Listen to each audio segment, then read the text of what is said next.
നഷ്ടങ്ങളും നഷ്ടങ്ങളല്ല. ചില നഷ്ടങ്ങളൊക്കെ നമ്മെ അതിലും മികച്ചതെന്തൊക്കെയോ നേടാൻ പ്രാപ്തരാക്കുന്ന ചവിട്ടുപടികളാണ്. നല്ലൊരു ശുഭദിനം ആശംസിക്കുന്നു.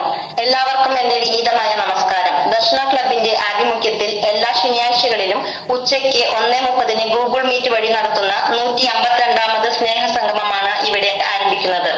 ഈ സ്നേഹസംഗമം അറേഞ്ച് ചെയ്തിട്ടുള്ളത് ദർശന ക്ലബിന്റെ ഫ്യൂഷൻ ടീമാണ്.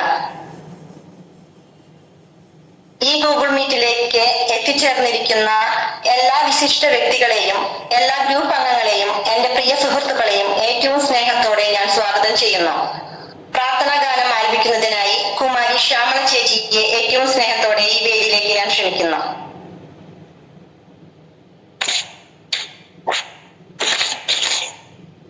ദൈവ സ്നേഹം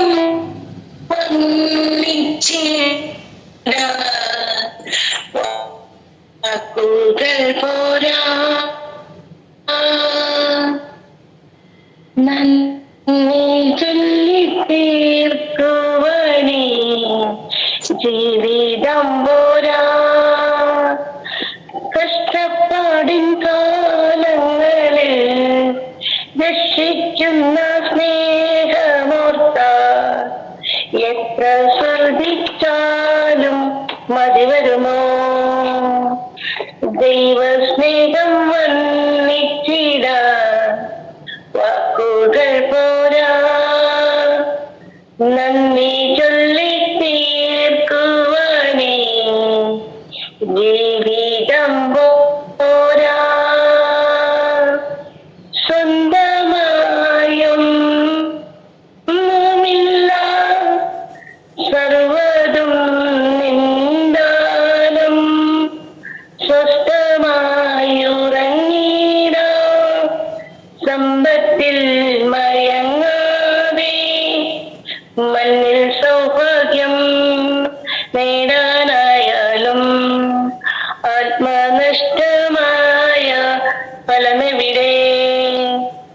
ദൈവസ്നേഹം വന്നിച്ചിടാൻ വാക്കുകൾ പോരാ, നന്ദി ചൊല്ലി തീർക്കുവാനേ ജീവിതം പോരാ. സ്വപ്നങ്ങൾ പൊളിഞ്ഞാലും ദുഃഖത്താൽ വലഞ്ഞാലും മിത്രങ്ങൾ അകന്നാലും ശത്രുക്കൾ നിരന്നാലും രക്ഷകവചം നീ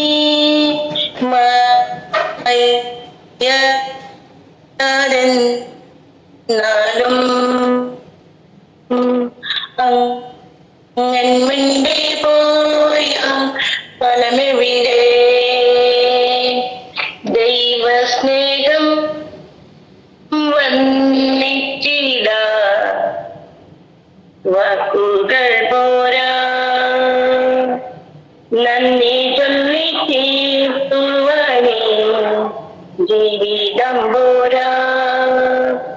ദൈവസ്നേഹം വന്നിച്ചിട വാക്കുകൾ പോരാ, നന്ദി ചൊല്ലി തീരുവാനേ ജീവിതം പോരാ.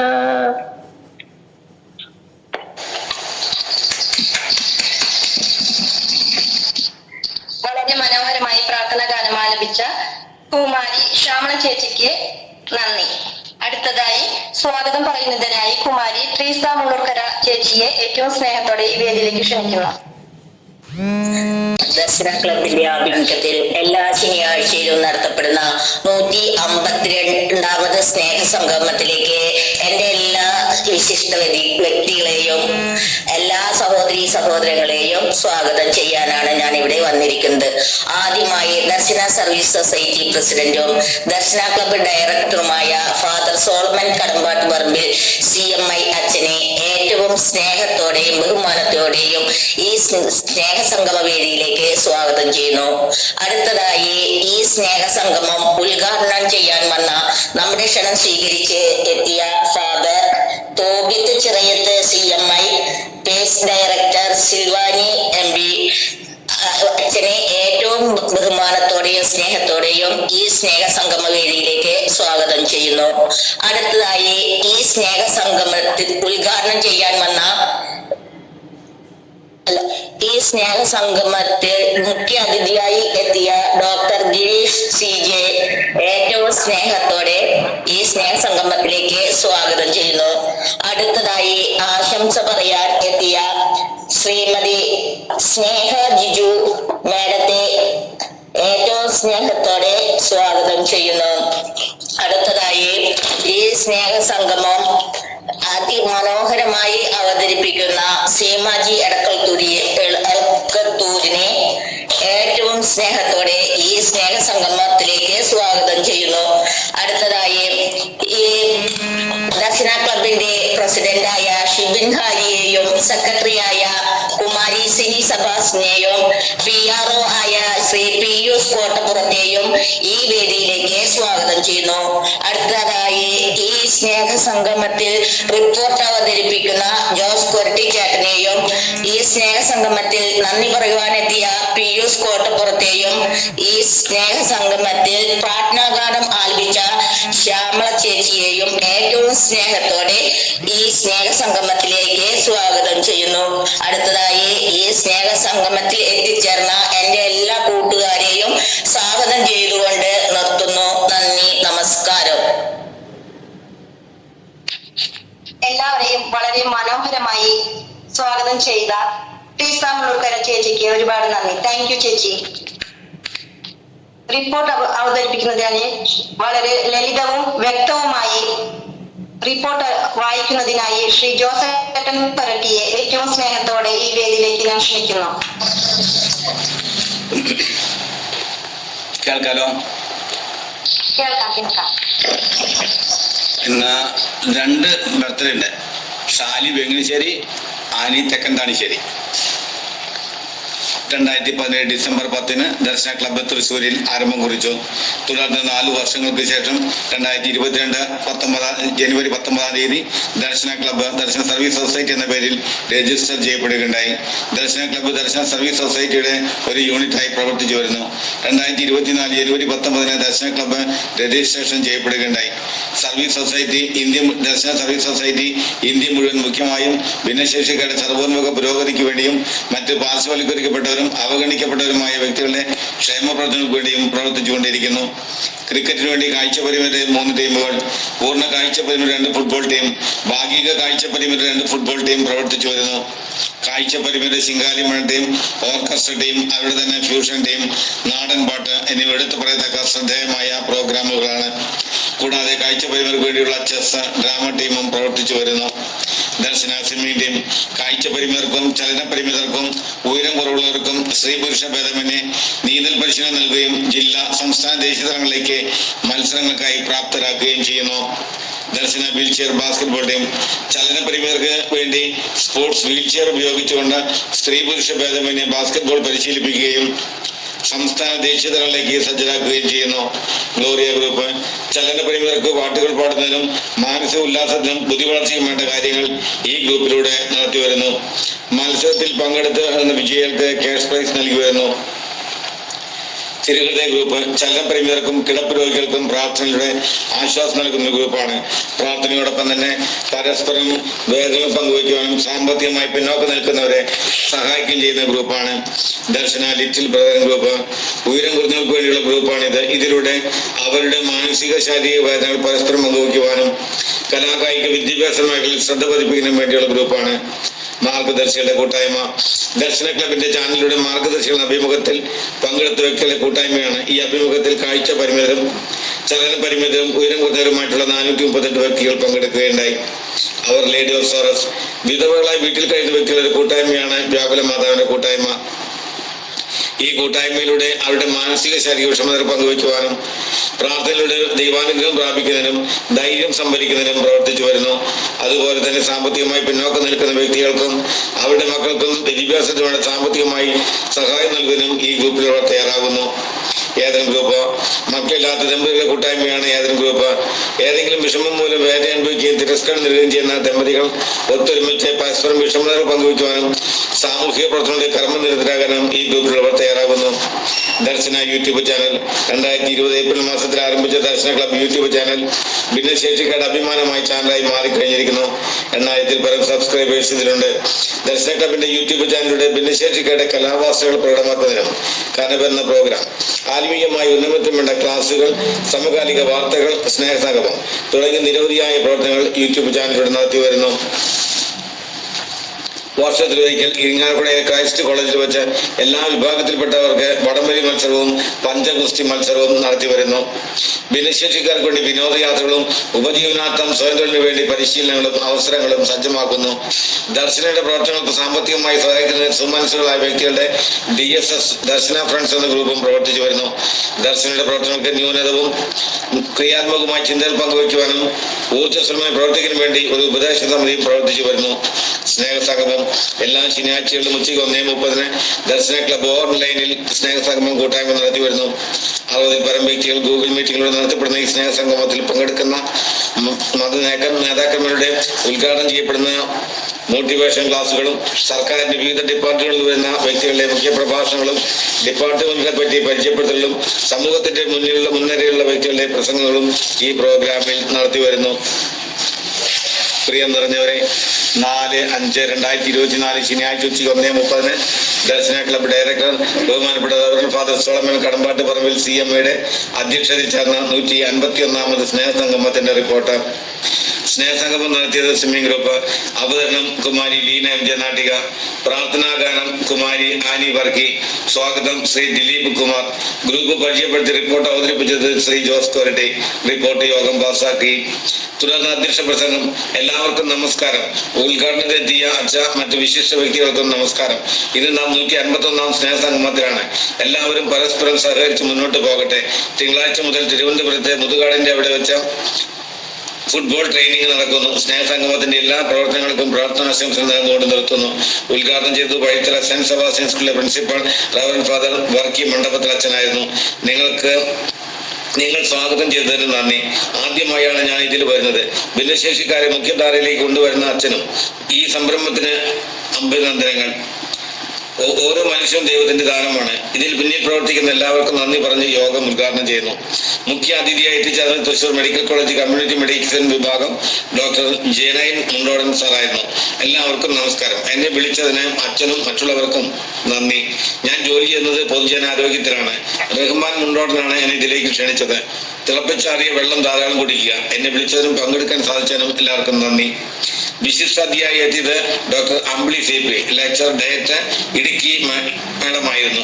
റവറൻഡ് ഫാദർ വർക്കി മണ്ഡപത്തിൽ സ്വാഗതം വെച്ച ഡോക്ടർ ജയനൻ, ആകാശ് മാധവൻ, സ്വാഗതം പറഞ്ഞ ദിലീപ്, പ്രാർത്ഥന ആലപിച്ച ആനി ചേച്ചി, എല്ലാവർക്കും നന്ദി. നിങ്ങൾ വളരെ പോസിറ്റീവായി പോകുന്നതിൽ വളരെ സന്തോഷം. ഇത്ര നല്ല രീതിയിൽ കൊണ്ടുപോകുന്ന സംരംഭത്തിന് ബിഗ് സല്യൂട്ട്. ഞാൻ എപ്പോഴും നിങ്ങളോടൊപ്പം ഉണ്ടായിരിക്കും. സിനിയാണ് എന്നെ ഇതിലേക്ക് ക്ഷണിച്ചത്. എന്നെ വിളിച്ചതിനും പങ്കെടുക്കാൻ സാധിച്ചതിനും ഇനിയും സാധിച്ചതിനും നന്ദി. ഇനിയും ഉയരങ്ങളെത്തട്ടെ. ഇതിൽ പ്രവർത്തിക്കുന്നവർക്ക് നന്ദി പറഞ്ഞുകൊണ്ട് നമസ്കാരം. ആശംസ പറഞ്ഞത് little people sports club international badminton താരം ശ്രീ ആകാശ് മാധവൻ അവർകളായിരുന്നു. എന്നെ ഈ പരിപാടിയിലേക്ക് ക്ഷണിച്ച അച്ഛനോട് മറ്റുള്ളവരോട് നന്ദി പറയുന്നു. ഈ സംരംഭം ഇനിയും ഉയരങ്ങളെത്തട്ടെ. ഒറ്റക്കെട്ടായി നിന്നാൽ എന്തും നേടാം. തറ പറ്റിക്കാനും സാധിക്കും. എല്ലാവർക്കും നന്ദി പറഞ്ഞുകൊണ്ട് നിർത്തുന്നു. ശ്രീ റഹ്മാൻ മുണ്ടോടൻ വന്നവർക്കെല്ലാം നന്ദി പറഞ്ഞു യോഗം അവസാനിപ്പിച്ചു. ഈ റിപ്പോർട്ട് അംഗീകാരത്തിനായി യോഗ സംരക്ഷണം സമർപ്പിക്കുന്നു. ലീഡർ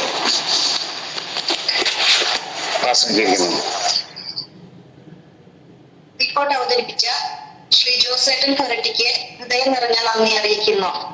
ഈ സംഗമത്തിന്റെ അധ്യക്ഷ പ്രസംഗത്തിന് എത്തിച്ചേർന്നിരിക്കുന്ന ദർശന സർവീസ് സൊസൈറ്റിയുടെ പ്രസിഡന്റും ദർശന ക്ലബ് ഡയറക്ടറുമായ റവറൻഡ് ഫാദർ സോളമൻ കടമ്പാട്ട് പറമ്പിൽ CMIHനെ ഏറ്റവും സ്നേഹാദരങ്ങളോടെ ഈ വേദിയിലേക്ക് ഞാൻ ക്ഷണിക്കുന്നു. ഇന്നത്തെ വിശിഷ്ടാതിഥികളായിട്ട് എത്തിച്ചേർന്നിരിക്കുന്ന എല്ലാവർക്കും ഒരിക്കൽ കൂടി ഹൃദ്യമായ സ്വാഗതം. അതുപോലെ തന്നെ എൻ്റെ പ്രിയ സുഹൃത്തുക്കളെ, ഞാൻ ഇന്ന് ഇപ്പോൾ TV-യിലൂടെ ഒരു സംഭവം കേൾക്കുകയായിരുന്നു. കേജ്രിവാളിന്റെ ജയിൽ വിമുക്തമായതിനു ശേഷം ആദ്യത്തെ വളരെ ഊർജ്ജസ്വലമായ ഒരു പ്രസംഗം കേൾക്കുകയായിരുന്നു. ദേശത്തിന് വേണ്ടി ജീവൻ അർപ്പിക്കാനും തയ്യാറായി നിൽക്കുന്ന ഒരു വ്യക്തിയുടെ ഒരു പ്രസംഗമായിരുന്നു. നമ്മൾ ഏത് പാർട്ടിയും ആയിക്കൊള്ളട്ടെ, ഇതൊന്നൊരു തടസ്സമില്ല. ആ പാർട്ടിയായിട്ടുള്ള ബന്ധമല്ല ഞാൻ പറഞ്ഞത്. നമ്മളെല്ലാവരും ബേസിക്കലി, അതായത് ആത്യന്തികമായിട്ട് നമ്മളുടെ അവസ്ഥയിൽ നിന്ന് ഒരു കരകയറാനായിട്ട് നമ്മൾ ആഗ്രഹിക്കുക. നമ്മൾ പലപ്പോഴും ഒരു ജയിലിലാണെന്ന് പറയും. ഒരു ആത്മീയമായിട്ടുള്ള ഒരു കാര്യത്തിലാണെങ്കിൽ നമ്മൾ പറയാറുള്ളത്, ശരീരമാകുന്ന ജയിലിന്റെ ഉള്ളിലാണ് നമ്മുടെ ആത്മാവ് വസിക്കുന്നത് എന്നാണ് പറയുക. ശരീരമാകുന്ന ജയിലിന്റെ ഉള്ളിലാണ് ആത്മാവ് വസിക്കുന്നത്. ഈ ആത്മാവ് എന്ന് വിമുക്തമാകുമ്പോൾ അത് ദൈവസന്നിധിയിലായിരിക്കുന്ന പരമാനന്ദം നമുക്ക് ലഭിക്കുന്നതാണ് പറയുക. എന്നതുപോലെ തന്നെ നമ്മളൊക്കെ പലപ്പോഴും രോഗത്തിന്റെ ഒരവസ്ഥയിൽ പലപ്പോഴും നമ്മൾ അകപ്പെട്ട് കിടക്കുകയാണ്. ചിലപ്പോ ഒരു ഭിന്നശേഷി അവസ്ഥയായിരിക്കാം. അത് പലപ്പോഴും മനസ്സിനെയും വരിഞ്ഞു മുറുക്കുന്നുണ്ടാവാം നമ്മുടെ ജീവിതത്തിലൊക്കെ. മനസ്സിന്റെ അവസ്ഥ, ശരീരത്തിന്റെ ഒരു വേദന മനസ്സിനെയും വലിഞ്ഞു മുറുക്കുന്നുണ്ടാകാം. പക്ഷെ ഈ അവസ്ഥകളിലൊക്കെ നമുക്കൊക്കെ ഒരു മേൽഗതി അല്ലെങ്കിൽ ആ ഒരു സ്വാതന്ത്ര്യം, അതിജീവനം എന്നുള്ളത് നമുക്ക് അത്യന്താപേക്ഷിതമാണ്. നമുക്കും വളരണം, നമുക്കും നേടണം, നമ്മൾക്കും വിജയിക്കണം എന്നുള്ളത്. അത് നമ്മുടെ മനസ്സിൻ്റെ ഉള്ളിലുണ്ട് എങ്കിൽ എത്രയൊക്കെ ശരീരം നമ്മളെ വേദനിപ്പിച്ചാലും അതിനൊക്കെ മറികടന്ന് നമ്മൾ ഉന്നതങ്ങളിലേക്ക് എത്തും, വിജയത്തിലേക്ക് എത്തും എന്നുള്ളത് ഉറപ്പാണ്. അതിന് നമുക്ക് മനസ്സുണ്ടാകണമെന്ന് മാത്രമേ ഉള്ളൂ. നമുക്ക് അതിനു വേണ്ടിയിട്ട് പരിശ്രമിക്കാം, ഒത്തൊരുമിച്ച് പരിശ്രമിക്കാം. ഇപ്പോ നമ്മുടെ ഈ ദർശന ക്ലബിലൂടെ പല പ്രോഗ്രാമുകൾ നടക്കുന്നുണ്ട്. എല്ലാ മാസവും ഓരോ ഗ്രൂപ്പുകാര് ഓരോ കോമ്പറ്റീഷൻ നടത്തുന്നുണ്ട്. അത് മോട്ടിവേഷൻ ടോക്ക് ആയിരിക്കാം, കഥ പറച്ചിലായിരിക്കാം, അല്ലെങ്കിൽ കവിത പാരായണമായിരിക്കാം, മറ്റെന്തും ആയിക്കൊള്ളട്ടെ, പുസ്തക പരിചയമായിരിക്കാം. ഇതെല്ലാം നടത്തുന്നത് നമ്മുടെയൊക്കെ എവിടെയൊക്കെ കെട്ടിക്കിടക്കുന്നുണ്ടോ ആ കെട്ടിക്കിടക്കുന്ന അവസ്ഥയൊക്കെ അതിജീവിക്കുവാനായിട്ട്, അതിൽ നിന്നൊക്കെ ഉയരങ്ങളിലേക്ക് നമുക്ക് ഉയരാനായിട്ടുള്ള ഒരു അവസ്ഥയ്ക്കാണ് നമ്മൾ ഇതൊക്കെ ചെയ്യുന്നത്. നമുക്ക് എന്തെല്ലാം കഴിവുകളുണ്ടോ, പല രീതിയിൽ കഴിവുകളുണ്ട്. ഏതെല്ലാം കഴിവുകളുണ്ടോ അതിനൊക്കെ മറികടന്ന് നമുക്ക് ആ കഴിവുകളൊക്കെ നേടണം, ആ കഴിവുകൾ കണ്ടെത്തണം, അത് നേടണം, അത് ഉന്നതങ്ങളിൽ എത്തിക്കുവാനായിട്ട് നമുക്ക് പരിശ്രമിക്കണം. പലപ്പോഴും നമ്മളൊക്കെ ചിന്തിക്കുന്നത്, ഞാൻ ഈ ഗതി വന്നല്ലോ എന്നുള്ളത് പലപ്പോഴും ചിന്തിക്കാറുണ്ട്. ഈ ഗതി അധോഗതിയാണെന്ന് നമ്മൾ ചിന്തിക്കരുത്. ഈ ഗതി നമ്മുടെ ഉന്നതിയിലേക്കുള്ള ഒരു ഗതി ആണെന്നുള്ളത് നമ്മൾ ചിന്തിച്ചാൽ മതി. നമ്മൾ ഓരോരുത്തരുമാണ് മറ്റുള്ളവർക്ക് അനുഗ്രഹമായിട്ട് മാറേണ്ടത്. നമ്മുടെ വാക്കുകളാണ് പോസിറ്റീവായിട്ട് മാറേണ്ടത്. നമ്മുടെ ചെയ്തികളാണ് മറ്റുള്ളവർക്ക് മാതൃകയായിട്ട് മാറേണ്ടത്. പലപ്പോഴും നമുക്കത് സാധിക്കാതെ വരുന്നുണ്ടെങ്കിൽ അത് നമ്മുടെ മനസ്സിന്റെ ഒരു പരാജയമായിട്ട് മാറുള്ളൂ. നമുക്ക് മനസ്സിനെ പരാജയപ്പെടുത്തുകയല്ല നമ്മുടെ ചിന്ത ഉണ്ടാകേണ്ടത്. മനസ്സിനെ വിജയിപ്പിക്കുവാനായിട്ട് സാധിക്കണം. ആ മനസ്സ് വിജയിച്ചു കഴിഞ്ഞാൽ നമ്മുടെ ശരീരം അതുപോലെ വളരും. ശരീരം എന്ത് അവസ്ഥയായിരുന്നാലും വേണ്ടില്ല. ഇപ്പൊ നമുക്ക് ഏറ്റവും കൂടുതൽ ഈ നീന്താൻ പോകുന്ന വ്യക്തികളോട് ചോദിച്ചു കഴിഞ്ഞാൽ അവര് സാധാരണ വ്യക്തികളൊക്കെ നീന്താനായിട്ട് വെള്ളത്തിൽ ചാടിക്കഴിഞ്ഞ് മുങ്ങിപ്പോകും. അന്ന് ഒരു തളർന്ന വ്യക്തികളോട്, അതായത് പാരലൈസ്ഡ്, ഈ പോളിയോ ബാധിച്ച് തളർന്ന ഭാഗങ്ങളൊക്കെ വെള്ളത്തിൽ പോയി കഴിഞ്ഞാൽ മുങ്ങില്ല. അത്രയും ഭാഗം പൊന്തി കിടക്കുള്ളൂ, ബാക്കിയുള്ള ഭാഗം മുങ്ങാനേ നോക്കുള്ളൂ. ജീവനുള്ള ഭാഗം മുങ്ങും, ഡെഡ് ആയിട്ടുള്ള ഭാഗം പൊന്തി കിടക്കാനായിട്ട് നോക്കുള്ളൂ. നമ്മളൊക്കെ ഈ ജീവനില്ല എന്ന് മറ്റുള്ളവർ മനസ്സിലാക്കുന്നുണ്ടെങ്കിൽ, നമ്മളെ കൊണ്ട് ഒന്നും പറ്റില്ല എന്ന് മനസ്സിലാക്കുന്നുണ്ടെങ്കിൽ, നമ്മൾ പൊങ്ങിക്കിടന്ന് അധ്വാനിച്ച് നമ്മൾ നേടണം. നമ്മളൊന്നും താഴാനായിട്ട് വിധിക്കപ്പെട്ടവരല്ല എന്നുള്ളത് നമ്മളൊന്ന് മനസ്സിലാക്കുക. എവിടെയാണോ ഡെഡായിട്ട് കിടക്കുന്നത് അത് എന്നും ഉയരങ്ങളിലേക്ക്, ഉന്നതങ്ങളിലേക്ക് നിൽക്കുന്ന വ്യക്തികളായിട്ട് നമുക്ക് മാറണം. അതിനായിട്ട് നമ്മൾ ഒത്തൊരുമിച്ച് പരിശ്രമിക്കണം. എങ്കിൽ മാത്രമേ നേടാനായിട്ട് സാധിക്കുകയുള്ളൂ. പലപ്പോഴും നമ്മളൊക്കെ കാണിക്കുന്നത്, അയ്യോ എനിക്കത് പറ്റില്ല, എനിക്കത് വയ്യ എന്നുള്ള ഒരു ചിന്തകളൊക്കെയാണ്. അതല്ല നമുക്ക് ആവശ്യമായിട്ടുള്ളത്. ഉയരങ്ങളിലേക്ക് എത്തിക്കാനായിട്ടുള്ള ഒരു പരിശ്രമം നമ്മുടെ ജീവിതത്തിൽ ഉണ്ടാകട്ടെ. അതിനുള്ള നല്ല മനസ്സ് നിങ്ങൾ ആർജിച്ചെടുക്കാനായിട്ട് തയ്യാറാകുക. ആ മനസ്സിലൂടെ നമ്മുടെ ശരീരത്തിൽ നമ്മൾ ഗവനിക്കാതെ നമ്മൾ ഉന്നതങ്ങളിലേക്ക് എത്തുവാനായിട്ട് നമുക്ക് സാധിക്കണം. എന്തൊക്കെ കഴിവുണ്ടോ അത് ചിലപ്പോൾ സംസാരിക്കാൻ പറ്റുന്ന വ്യക്തികൾക്കാണെങ്കിൽ ആ സംസാരത്തിലൂടെ, കാണാൻ പറ്റുന്ന വ്യക്തികൾക്കാണെങ്കിൽ, ഇപ്പൊ രണ്ട് കൈയില്ല രണ്ട് കാലുമില്ല എങ്കിലും ആൾക്കാർ പ്രസംഗിക്കും. രണ്ട് വായിക്ക് പറ്റില്ലെങ്കിൽ അവൻ കൈയുണ്ടെങ്കിൽ, ഒരു കൈ ഉണ്ടെങ്കിൽ അതുകൊണ്ട് എന്തെങ്കിലും എഴുതാനായിട്ട് നോക്കും. എങ്ങനെയൊക്കെ നമുക്ക് ചെയ്യാൻ പറ്റുന്നോ അതെല്ലാം നമുക്ക് ചെയ്യാനായിട്ട് സാധിക്കണം. അതിനുള്ള ഒരു അവസരമായിട്ട് നമുക്കത് കാണണം. ഒറ്റക്കെട്ടായിട്ട് പരസ്പരം കൈചോർത്ത് നിൽക്കുന്ന വ്യക്തികളായിട്ട് മാറുക. പലപ്പോഴും നമുക്ക് നെഗറ്റീവ് ചിന്തകളും പ്രലോഭനങ്ങളും നമ്മുടെ ജീവിതത്തിൽ ഉണ്ടാകാം. അതിലെല്ലാം നമ്മൾ മുഴുകി ജീവിക്കേണ്ടത്, അതിനൊക്കെ അതിജീവിക്കാനുള്ള കഴിവ് നമ്മൾ ആർജിച്ചെടുക്കാനായിട്ട് സാധിക്കട്ടെ. കിടക്കുന്നുണ്ടെങ്കിലും അതിനേക്കാൾ അപ്പുറത്ത് ചെയ്യാനായിട്ട് സാധിക്കും. നിങ്ങൾ ഓരോരുത്തരും അത് ചെയ്തിട്ടുണ്ട്, ചെയ്ത് കാണിക്കുന്നുണ്ട്. മറ്റുള്ളവർക്കും അത് മാതൃകയായിട്ട് ജീവിക്കാനായിട്ട് ഇനിയും നമുക്ക് സാധിക്കട്ടെ എന്ന് ആശംസിച്ചുകൊണ്ട് ഈ സ്നേഹസംഗമത്തിന്റെ എല്ലാവിധ പ്രാർത്ഥനകളും ആശംസകളും നേർന്നുകൊണ്ട് നിർത്തുന്നു. നന്ദി, നമസ്കാരം. അധ്യക്ഷ പ്രസംഗം നടത്തിയ സോളമൻ അച്ഛനെ ഹൃദയം നിറഞ്ഞ നന്ദി അറിയിക്കുന്നു. താങ്ക് യു അച്ഛ. വളരെ സന്തോഷത്തോടെ ചെയ്യുവാൻ എത്തിച്ചേർന്നിരിക്കുന്ന റവറൻഡ് ഫാദർ തോബീത്ത് ചെറിയത്ത് CM അച്ഛനെ സ്നേഹാദരങ്ങളോടെ ഈ വേദിയിലേക്ക് ഞാൻ ക്ഷണിക്കുന്നു. സ്നേഹ ബഹുമാനപ്പെട്ട സോളമൻ അച്ഛ, മറ്റു വിശിഷ്ട വ്യക്തികളെ, എല്ലാവർക്കും ആദ്യമേ, ഒപ്പം തന്നെ ഈ സംഗമത്തിൽ ഒത്തുകൂടിയിരിക്കുന്ന എല്ലാ സഹോദരി സഹോദരങ്ങളെ എല്ലാവർക്കും ആദ്യമേ തന്നെ നമസ്കാരം നേർന്നുകൊള്ളുന്നു. എല്ലാവരും സന്തോഷമായിരിക്കുന്നു വിശ്വസിക്കുന്നു. എന്നെ സോളമൻ അച്ഛനാണ് ഈ സംഗമത്തിലേക്ക് വിളിച്ചതും ഈ സംഗമം ഉദ്ഘാടനം ചെയ്യാനായിട്ട് ആവശ്യപ്പെട്ടത്. സോളമൻ അച്ഛന് വളരെയധികം നന്ദി. ഇങ്ങനൊരു സംഗമത്തിന്റെ ഭാഗമാകാനും പിന്നെ ദർശന ക്ലബ്ബ് വഴി ഒരുപാട് നല്ല കാര്യങ്ങള്, ഒരുപാട് നല്ല മനസ്സുകൾക്ക് ലഭിക്കുന്നുണ്ട്. അതുപോലെ തന്നെ പലരും തങ്ങളുടെ ഇല്ലായ്മകളെ മറന്ന് ഉള്ളതിലേക്ക് നോക്കി മുന്നോട്ട് കുതിക്കാനൊരു കൃപ, ഒരു ശക്തി ആർജിക്കുന്നുണ്ട് എന്നറിയുന്നതിൽ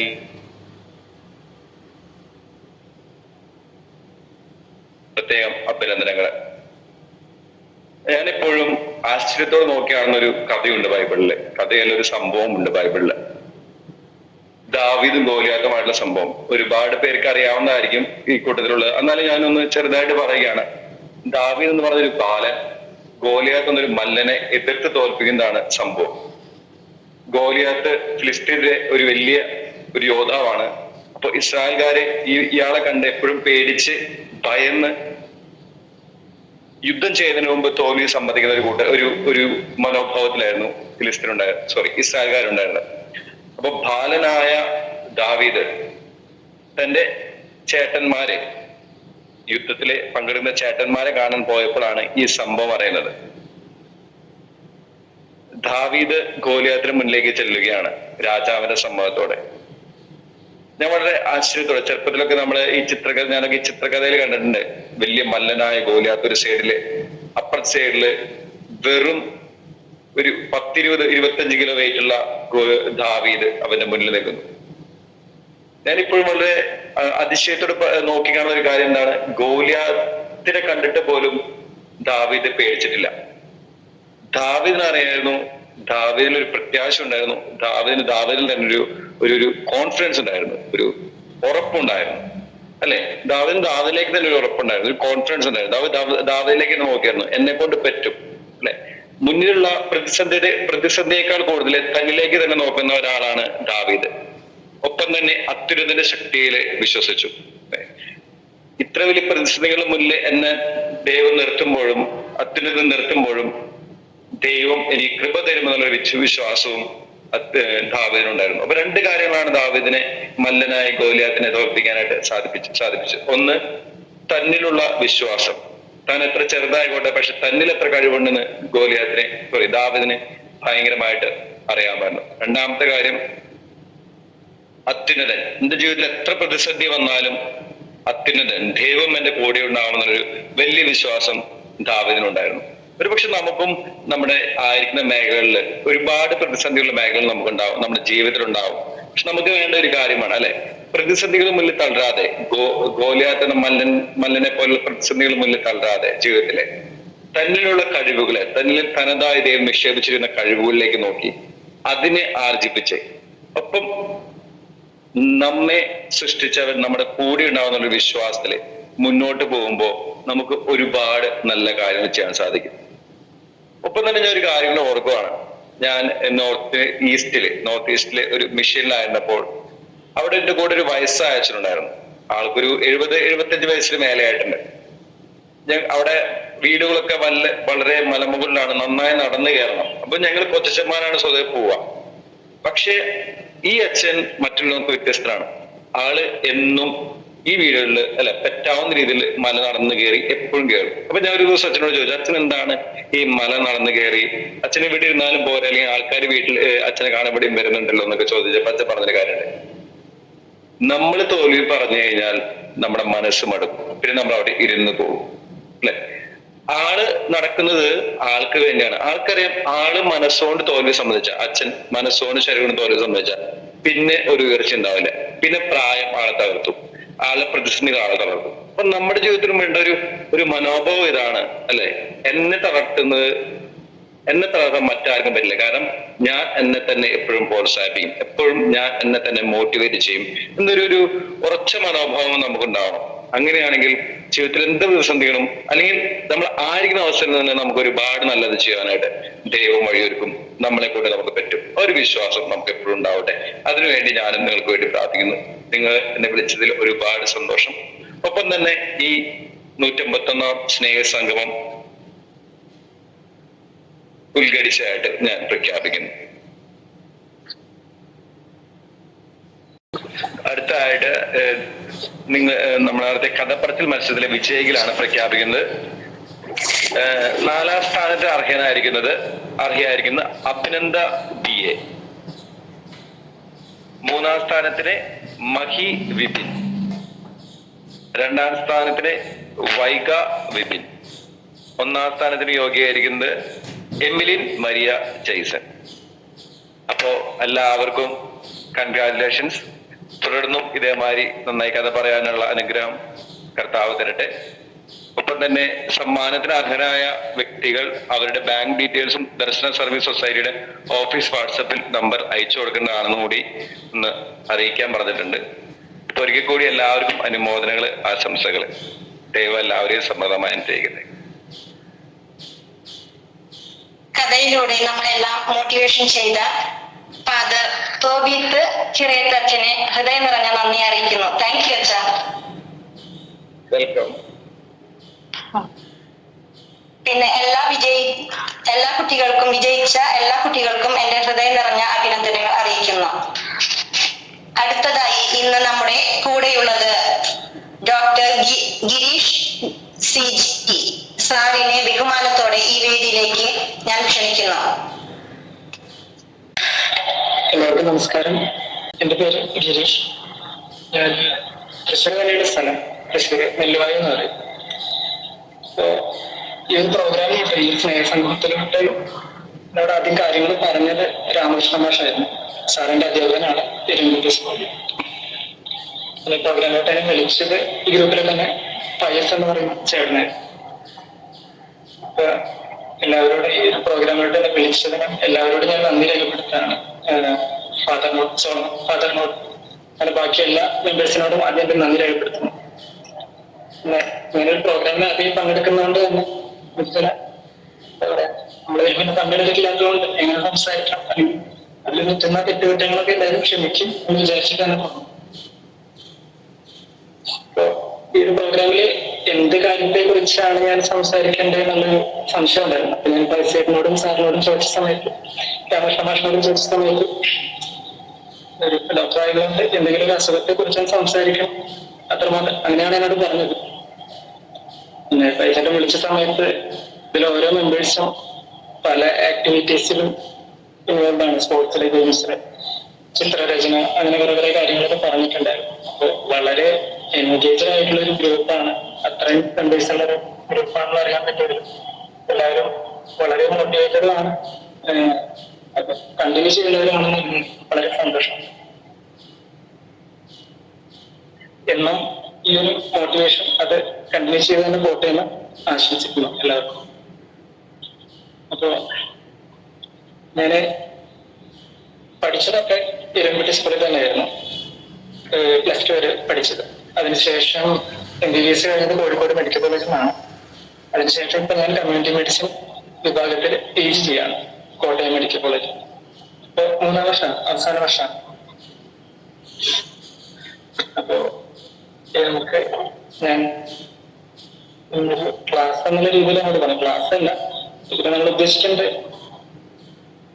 എന്തെങ്കിലും ഒരു രോഗത്തെ കുറിച്ചുള്ള കുറച്ചൊരു ഇൻഫർമേഷൻ ഞങ്ങളിലോട്ട് പകർന്നു തരാം. നിങ്ങൾക്ക് അറിയാവുന്ന കുറച്ച് കാര്യങ്ങൾക്ക് തന്നെയാണ്.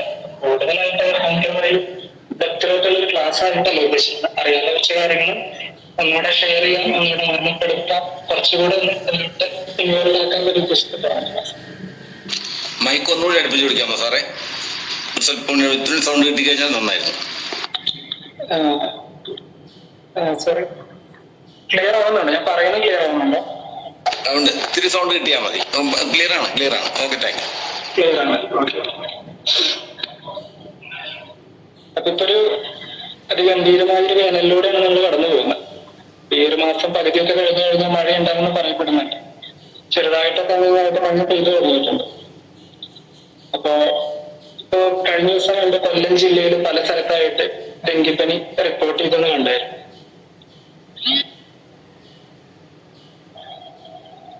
സോറി, കോള് വന്നത്.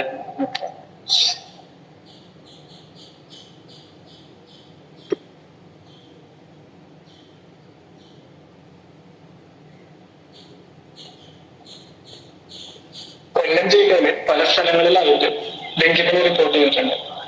പിന്നെ അതേമാതിരി ഇപ്പൊ ഒരു പകുതി ഈ ഒരു മെയ് മാസം പകുതിയും കൂടെ കഴിഞ്ഞ മഴ ശക്തിയാകും നമ്മൾ പറയാം. അപ്പൊ ആ ഒരു സാഹചര്യത്തില് പലതരത്തിലുള്ള അസുഖങ്ങൾ നമുക്ക് വന്നു ചേരാനുള്ള സാധ്യതയാണ്. പ്രത്യേകിച്ചും പറയുന്നത് മഴക്കാല രോഗങ്ങളായിട്ടുള്ള പനികൾ വരുന്നു. അപ്പൊ അതിൽ ഏറ്റവും കൂടുതൽ നമ്മൾ ശ്രദ്ധിക്കേണ്ട ഒരു പനിയാണ് ഡെങ്കിപ്പനി. ഇപ്പൊ ഓരോ വർഷം ചെല്ലും തോറും കഴിഞ്ഞ ഒരു 10 വർഷത്തിൽ കണക്കെടുക്കുകയാണെന്നുണ്ടെങ്കിൽ ഡെങ്കിപ്പനിയുടെ ഒരു തോത് കൂടിക്കൂടി വന്നിട്ടുണ്ട്. പ്രത്യേകിച്ച് നമുക്ക് കോവിഡ് കഴിഞ്ഞ ഒരു സമയത്ത് ഡെങ്കിപ്പനിയുടെ ഒരു തോത് കുറച്ച് കൂടുതലായിരുന്നു. അപ്പോൾ ആ ഡെങ്കിപ്പനിയെ കുറിച്ച് എന്തൊക്കെ കാര്യങ്ങൾ, ഡെങ്കിപ്പനി എന്താണ് പകർത്തുന്നത്, ഡെങ്കിപ്പനി പരത്തുന്നത് എന്താണ്, അതിന്റെ രോഗലക്ഷണങ്ങൾ എന്തൊക്കെയാണ്, നമുക്കതെങ്ങനെ തടയാം, എങ്ങനെ ചികിത്സിക്കാം എന്നുള്ള കാര്യങ്ങളെ കുറിച്ചാണ് ഇന്നത്തെ ക്ലാസ്. ഇപ്പൊ ഡെങ്കിപ്പനിയുടെ ഒരു ഇമ്പോർട്ടൻസ് എന്ന് പറയുകയാണെന്നുണ്ടെങ്കിൽ, ഇപ്പൊ എല്ലാവരും ഡെങ്കിപ്പനിനെ കേൾക്കാത്ത ആരും ഉണ്ടാവില്ല. പക്ഷെ ഡെങ്കിപ്പനി വന്നിട്ട് കുറച്ച് വളരെ എന്താ പറയുക സിവിയർ ആയിട്ടുള്ള അല്ലെങ്കിൽ ഭയങ്കര പ്രശ്നത്തിലേക്ക് പോയി രോഗാവസ്ഥ വളരെ മൂർച്ഛിച്ച ആളുകൾ ചിലപ്പോൾ എല്ലാവരും കണ്ടിട്ടുണ്ടാവണമെന്ന്. നമ്മൾ ഉദ്ദേശിക്കുന്നതിന്റെ അപ്പുറത്തോട്ട് ഡെങ്കിപ്പനിക്ക് ഒരു കോംപ്ലിക്കേഷൻസ് കുറച്ച് കൂടുതലാണ്. അപ്പൊ അതുകൊണ്ട് ഒരു ഡെങ്കിപ്പനി എന്നുള്ളൊരു വിഷയത്തെ കുറിച്ച് നമ്മൾ സംസാരിക്കണം. ഇത് പരത്തുന്നത് ഒരു വൈറസാണ്. ഒരു വൈറസ് രോഗാണുമാണ് ഡെങ്കിപ്പനി ഒരാളിൽ നിന്ന് വേറൊരാളിലോട്ട് പരത്തുന്നത്. ഡെങ്കിപ്പനിക്ക് കാരണമായിട്ടാണ് അത് ഒരാളിൽ നിന്ന് അല്ലെങ്കിൽ ഡെങ്കിപ്പനി ഇൻഫെക്റ്റഡ് ആയിട്ടുള്ള കൊതുകിൽ നിന്ന് മറ്റൊരു സ്ഥലത്തോട്ട് പരത്തുന്നത് കൊതുകുകളോ അല്ലെങ്കിൽ ചില പ്രത്യേകതരം ചെള്ളുകളാണ്. അപ്പൊ അതിൽ തന്നെ കൂടുതലായിട്ട് നമ്മുടെ നാട്ടിലൊക്കെ കണ്ടുവരും കൊതുകുകൾ തന്നെയാണ്. അതുപോലെ തന്നെ ഈഡിസ് വിഭാഗത്തിൽപ്പെട്ട കൊതുകുകളാണ് ഡെങ്കിപ്പനി കൂടുതലായിട്ടും പരത്തുന്നത്. ഈഡിസ് ഈജിപ്തിയാണ് നമ്മുടെ നാട്ടിൽ ഏറ്റവും കോമൺ ആയിട്ട് കാണുന്നത്. ഇപ്പൊ വൈറസ് തന്നെ 4 ടൈപ്പ് ഉണ്ട്. ഡെങ്കി 1, ഡെങ്കി 2, ഡെങ്കി 3, ഡെങ്കി 4 എന്ന് പറഞ്ഞിട്ട് 4 ടൈപ്പ് വൈറസ് ആണ്. ഈ വൈറസിന്റെ കാര്യം എന്തുകൊണ്ടാണെന്ന് വെച്ചാല് നമ്മള് ഇപ്പൊ ഒരു തവണ ഡെങ്കിപ്പനി വന്ന ആൾക്ക് രണ്ടാമത് ഡെങ്കിപ്പനി വരില്ല എന്ന് നമുക്ക് പറയാൻ പറ്റില്ല. കാരണം 4 ടൈപ്പ് വൈറസ് ഉണ്ടായതുകൊണ്ട് ആദ്യം ചിലപ്പോൾ ടൈപ്പ് 1 വൈറസ് കൊണ്ടാണ് നമുക്ക് ഡെങ്കിപ്പനി വന്നതെങ്കിൽ ചിലപ്പോൾ അടുത്ത തവണ അടുത്തൊരു മഴ സീസണിൽ നമുക്ക് ഡെങ്കിപ്പനി വരുമ്പോൾ ടൈപ്പ് 2 വൈറസോ 3 വൈറസോ അല്ലെങ്കിൽ 4 വൈറസോ നമ്മളെ ബാധിക്കാം. അങ്ങനെ ബാധിച്ചാൽ അപ്പോഴും നമുക്ക് ഡെങ്കിപ്പനി വരും. മാത്രമല്ല ആദ്യം ബാധിച്ച വൈറസ് അല്ല നമ്മളെ രണ്ടാമത് ബാധിക്കുന്നതെങ്കിൽ നമുക്ക് ഒരു ഡെങ്കിപ്പനി വന്നിട്ട് സാധാരണ ഗതിയിൽ പെട്ടെന്ന് മരണം നിർബന്ധമുണ്ട്. വളരെ വലിയ കോംപ്ലിക്കേഷനിലോട്ട് പോകാൻ മരണം തന്നെ സംഭവിക്കാനും സാധ്യതയാണ്. അപ്പൊ അതുകൊണ്ട് തന്നെ നമ്മൾ ഈ ഒരു പനിക്കെതിരെ കുറച്ച് ജാഗ്രത പാലിക്കാം. ഇപ്പൊ വൈറസ് വഴിയാണ് ഇത് പകരുന്നത് തന്നെ ഞാൻ പറഞ്ഞു. ഒരു കൊതുക് ഡെങ്കി പനിയുടെ വൈറസ് ഇൻഫെക്ട് ചെയ്തിട്ടുള്ള ഒരു കൊതുക് ഒരു രോഗിയെ കടിച്ചതിന് ശേഷം അത് വേറൊരു മനുഷ്യനാണ് ഇതിൽ ഏറ്റവും കോമൺ ആയിട്ട് രോഗം വരാൻ സാധ്യതയുള്ള ഒരു വിഭാഗം ആയിട്ട് പറയാം. അപ്പൊ രോഗിയെ കടിച്ച് വേറൊരു മനുഷ്യനിലോട്ട് കടിക്കുന്ന സമയത്ത് ആ ഒരു വൈറസിനെ നമ്മുടെ ശരീരത്തിലോട്ട് കൊതുക് കടത്തി വിടുകയാണ് ചെയ്യുന്നത്. അപ്പൊ നമ്മുടെ ശരീരത്തിലെ കോശങ്ങളിൽ പിന്നീട് പല സ്ഥലത്തായിട്ട് അത് പെരുകുകയും ചെയ്യും. പ്രത്യേകിച്ച് നമ്മുടെ മജ്ജ, ലിവർ അങ്ങനത്തെ സ്ഥലത്തൊക്കെ ഒരുപാട് പെറ്റി വരികയും ചെയ്യും. അങ്ങനെ പെരുകി കഴിയുമ്പോൾ ഉണ്ടാകുന്ന പ്രശ്നങ്ങളാണ് അതിന്റെ രോഗലക്ഷണങ്ങളായിട്ട് പറയാം. ഇപ്പൊ പെറ്റി പെരുകി കഴിഞ്ഞാല് അതിന് നമ്മുടെ ശരീരത്തിൽ ഉണ്ടാകുന്ന ചില മാറ്റങ്ങൾ എന്താന്ന് വെച്ചാല്, ഒന്ന് നമ്മുടെ രക്താണുക്കളുടെ എണ്ണം കുറയും, പ്രത്യേകിച്ച് പ്ലേറ്റ്ലെറ്റ്. അതേപോലെ തന്നെ നമ്മള് ബ്ലഡ് ഒക്കെ ടെസ്റ്റ് ചെയ്യാൻ പോലും പനി ഉണ്ടോ നോക്കാൻ പോകുന്ന സമയത്ത് ഇൻഫെക്ഷൻ ഉണ്ടോ നോക്കണ്ട WBC എന്ന് വരും. ആ 2 സാധനങ്ങൾ ഇതിന്റെ രണ്ടിന്റെയും കൗണ്ട് വളരെ കുറവായിരിക്കും. അപ്പോ പ്ലേറ്റ്ലെറ്റ് കുറയുമെന്ന് നിങ്ങൾ കേട്ടിട്ടുണ്ടാവും. കൗണ്ട് കുറഞ്ഞു, ഡെങ്കിപ്പനി വന്നാലാണ് കൗണ്ട് കുറഞ്ഞു എന്നൊക്കെ പറഞ്ഞിട്ടാണ് എപ്പോഴും നമ്മൾ അഡ്മിറ്റ് ആക്കുക. അതായത് ഒരു 50,000 താഴെ കൗണ്ട് ആണെന്നുണ്ടെങ്കിൽ നമ്മൾ പേഷ്യന്റിനെ വീട്ടിൽ ഒരിക്കലും വിടാറില്ല, ഹോസ്പിറ്റലിൽ തന്നെ അഡ്മിറ്റ് ചെയ്യണമെന്ന് പറയും. കാരണം എപ്പോൾ വേണമെന്നുണ്ടെങ്കിൽ ആ പേഷ്യന്റിന് ഒരു കോംപ്ലിക്കേഷൻ ഡെവലപ്പ് ചെയ്യാനുള്ള ചാൻസ് കുറവാണ്. ഈ ഒരു കൗണ്ട് കുറയാൻ, അതേമാതിരി പേഷ്യന്റ് കോംപ്ലിക്കേഷൻ വരാനുള്ള പ്രധാന കാരണം ഒന്ന് നമ്മുടെ മജ്ജയിൽ അത് എഫക്ട് ചെയ്യുന്നതുകൊണ്ടാണ്. കാരണം മജ്ജയിൽ നിന്നാണ് ഈ പ്ലേറ്റ്ലെറ്റുകൾ അങ്ങനത്തെ രക്താണുക്കൾ ഉണ്ടാകും. പിന്നെ രണ്ടാമത്തെ കാരണം ഇതില് ഡെങ്കിപ്പനി വന്നു കഴിഞ്ഞാൽ ചിലപ്പോൾ ഒരു പനിയായിട്ട് നമ്മൾ നിന്നോളണമെന്നില്ല. പനി മാറി മറ്റ് അസ്വസ്ഥങ്ങൾ ഉണ്ടായി അവസാനം ഡെങ്കി ഷോക്ക് സിൻഡ്രോം, അതായത് അതിന്റെ ഒരു ഏറ്റവും സിവിയർ ആയിട്ടുള്ള ഫോമാണ്, ഏറ്റവും പ്രശ്നമായിട്ടുള്ള ഫോമാണ്. അപ്പൊ ആ ഷോക്കിലോട്ട് പോകും. ഷോക്ക് എന്ന് ഉദ്ദേശിച്ചു കഴിഞ്ഞാൽ നമ്മുടെ ശരീരത്തില് നമ്മുടെ BP കാര്യങ്ങൾ മെയിൻറ്റെയിൻ ചെയ്യുക, നമ്മുടെ ബോധമൊക്കെ നമുക്കൊരു ബോധത്തോടെ ഇരിക്കാൻ പറ്റുമ്പോൾ നമ്മുടെ കുഴലുകളിലൂടെയുള്ള ബ്ലഡിന്റെ ഫ്ലോ പ്രോപ്പർ ആയിട്ട് മെയിൻറ്റെയിൻ ചെയ്യുന്നതുകൊണ്ടാണ്. അപ്പൊ നമ്മുടെ തലച്ചോറിലേക്ക് വേണ്ട ആവശ്യമുള്ള പോഷകങ്ങളും ന്യൂട്രിയൻസ് ഒക്കെ എത്തിക്കുന്നത് ഈ രക്തക്കൊഴിലുകൾ വഴിയാണ്. ഹാർട്ടിന് ആവശ്യത്തിനായിട്ട് പമ്പ് ചെയ്യാനുള്ള ബ്ലഡ് കൊടുക്കുന്നത് ഇതേ രക്തക്കൊഴിലുകളോ അത് അടങ്ങിയിരിക്കുന്ന രക്തമാണ്. അപ്പൊ രക്തക്കൊഴിലുകളിൽ ഉണ്ടാകുന്ന ചെറിയ ചെറിയ വ്യത്യാസങ്ങൾ അത് കുറച്ച് വികസിച്ച് വരും. ആ രക്തക്കൊഴിലുകളിൽ ലീക്കിങ് സംഭവിക്കും. അപ്പൊ അതിന്റെ ഉള്ളിലൂടെ പോകുന്ന രക്തത്തിലെ ജലാംശം വരിക അതിന്റെ പുറത്തോട്ട് പോവുകയും അപ്പൊ രക്തക്കൊഴിലുകളിലുള്ള രക്തത്തിന്റെ അളവ് കുറയുകയും ചെയ്യും. അങ്ങനെ നമുക്ക് തലകറക്കം, ക്ഷീണം, പിന്നെ അത് ഷോക്ക് എന്ന് തന്നെ പറയും, തീരെ ബ്ലഡ് എത്താത്ത അവസ്ഥയിലോട്ട് മാറാനായിട്ടുള്ള സാധ്യതയാണ്. അപ്പൊ ഈ രീതിയിലാണ് ഇത് ശരീരത്തെ ബാധിക്കുന്നത്. ഇങ്ങനെ ബാധിച്ചു കഴിഞ്ഞാൽ നമുക്ക് പല രീതിയിലുള്ള രോഗലക്ഷണങ്ങൾ കാണാൻ സാധ്യതയുണ്ട്. ആ രോഗലക്ഷണങ്ങളെ കുറിച്ചാണ് ഇനി പറയുന്നത്. ഇപ്പൊ അതിന്റെ പേര് തന്നെ ഡെങ്കിപ്പനി എന്നാണ് അല്ലെ. പ്രധാനമായിട്ടുള്ള രോഗലക്ഷണമായിട്ട് നമ്മൾ പറയുന്നത് പനി തന്നെയാണ്. എപ്പോഴും ഒരു ഡെങ്കിപ്പനി ഉള്ള ആൾക്ക് രോഗലക്ഷണം കാണണമെന്ന് നിർബന്ധം പറയുന്നില്ല. കാരണം പലപ്പോഴും രോഗലക്ഷണങ്ങൾ ഇല്ല. ഇപ്പൊ നമ്മൾ കോവിഡ് ഒക്കെ വന്ന സമയത്ത് കണ്ടു, പലപ്പോഴും പലരും കോവിഡ് ഉണ്ടെന്ന് അറിഞ്ഞത് അത് ടെസ്റ്റ് ചെയ്ത സമയത്താണ്. പലപ്പോഴും ലക്ഷണങ്ങൾ ഉണ്ടായിട്ടുണ്ടാവില്ല. ചിലപ്പോൾ എങ്ങോട്ടെങ്കിലും യാത്ര പോകാനുള്ള ആവശ്യമായിട്ടോ അല്ലെങ്കിൽ അഡ്മിഷൻ എടുക്കേണ്ട ആവശ്യമായിട്ടോ ടെസ്റ്റ് ചെയ്ത സമയത്തായിരിക്കും രോഗലക്ഷണം.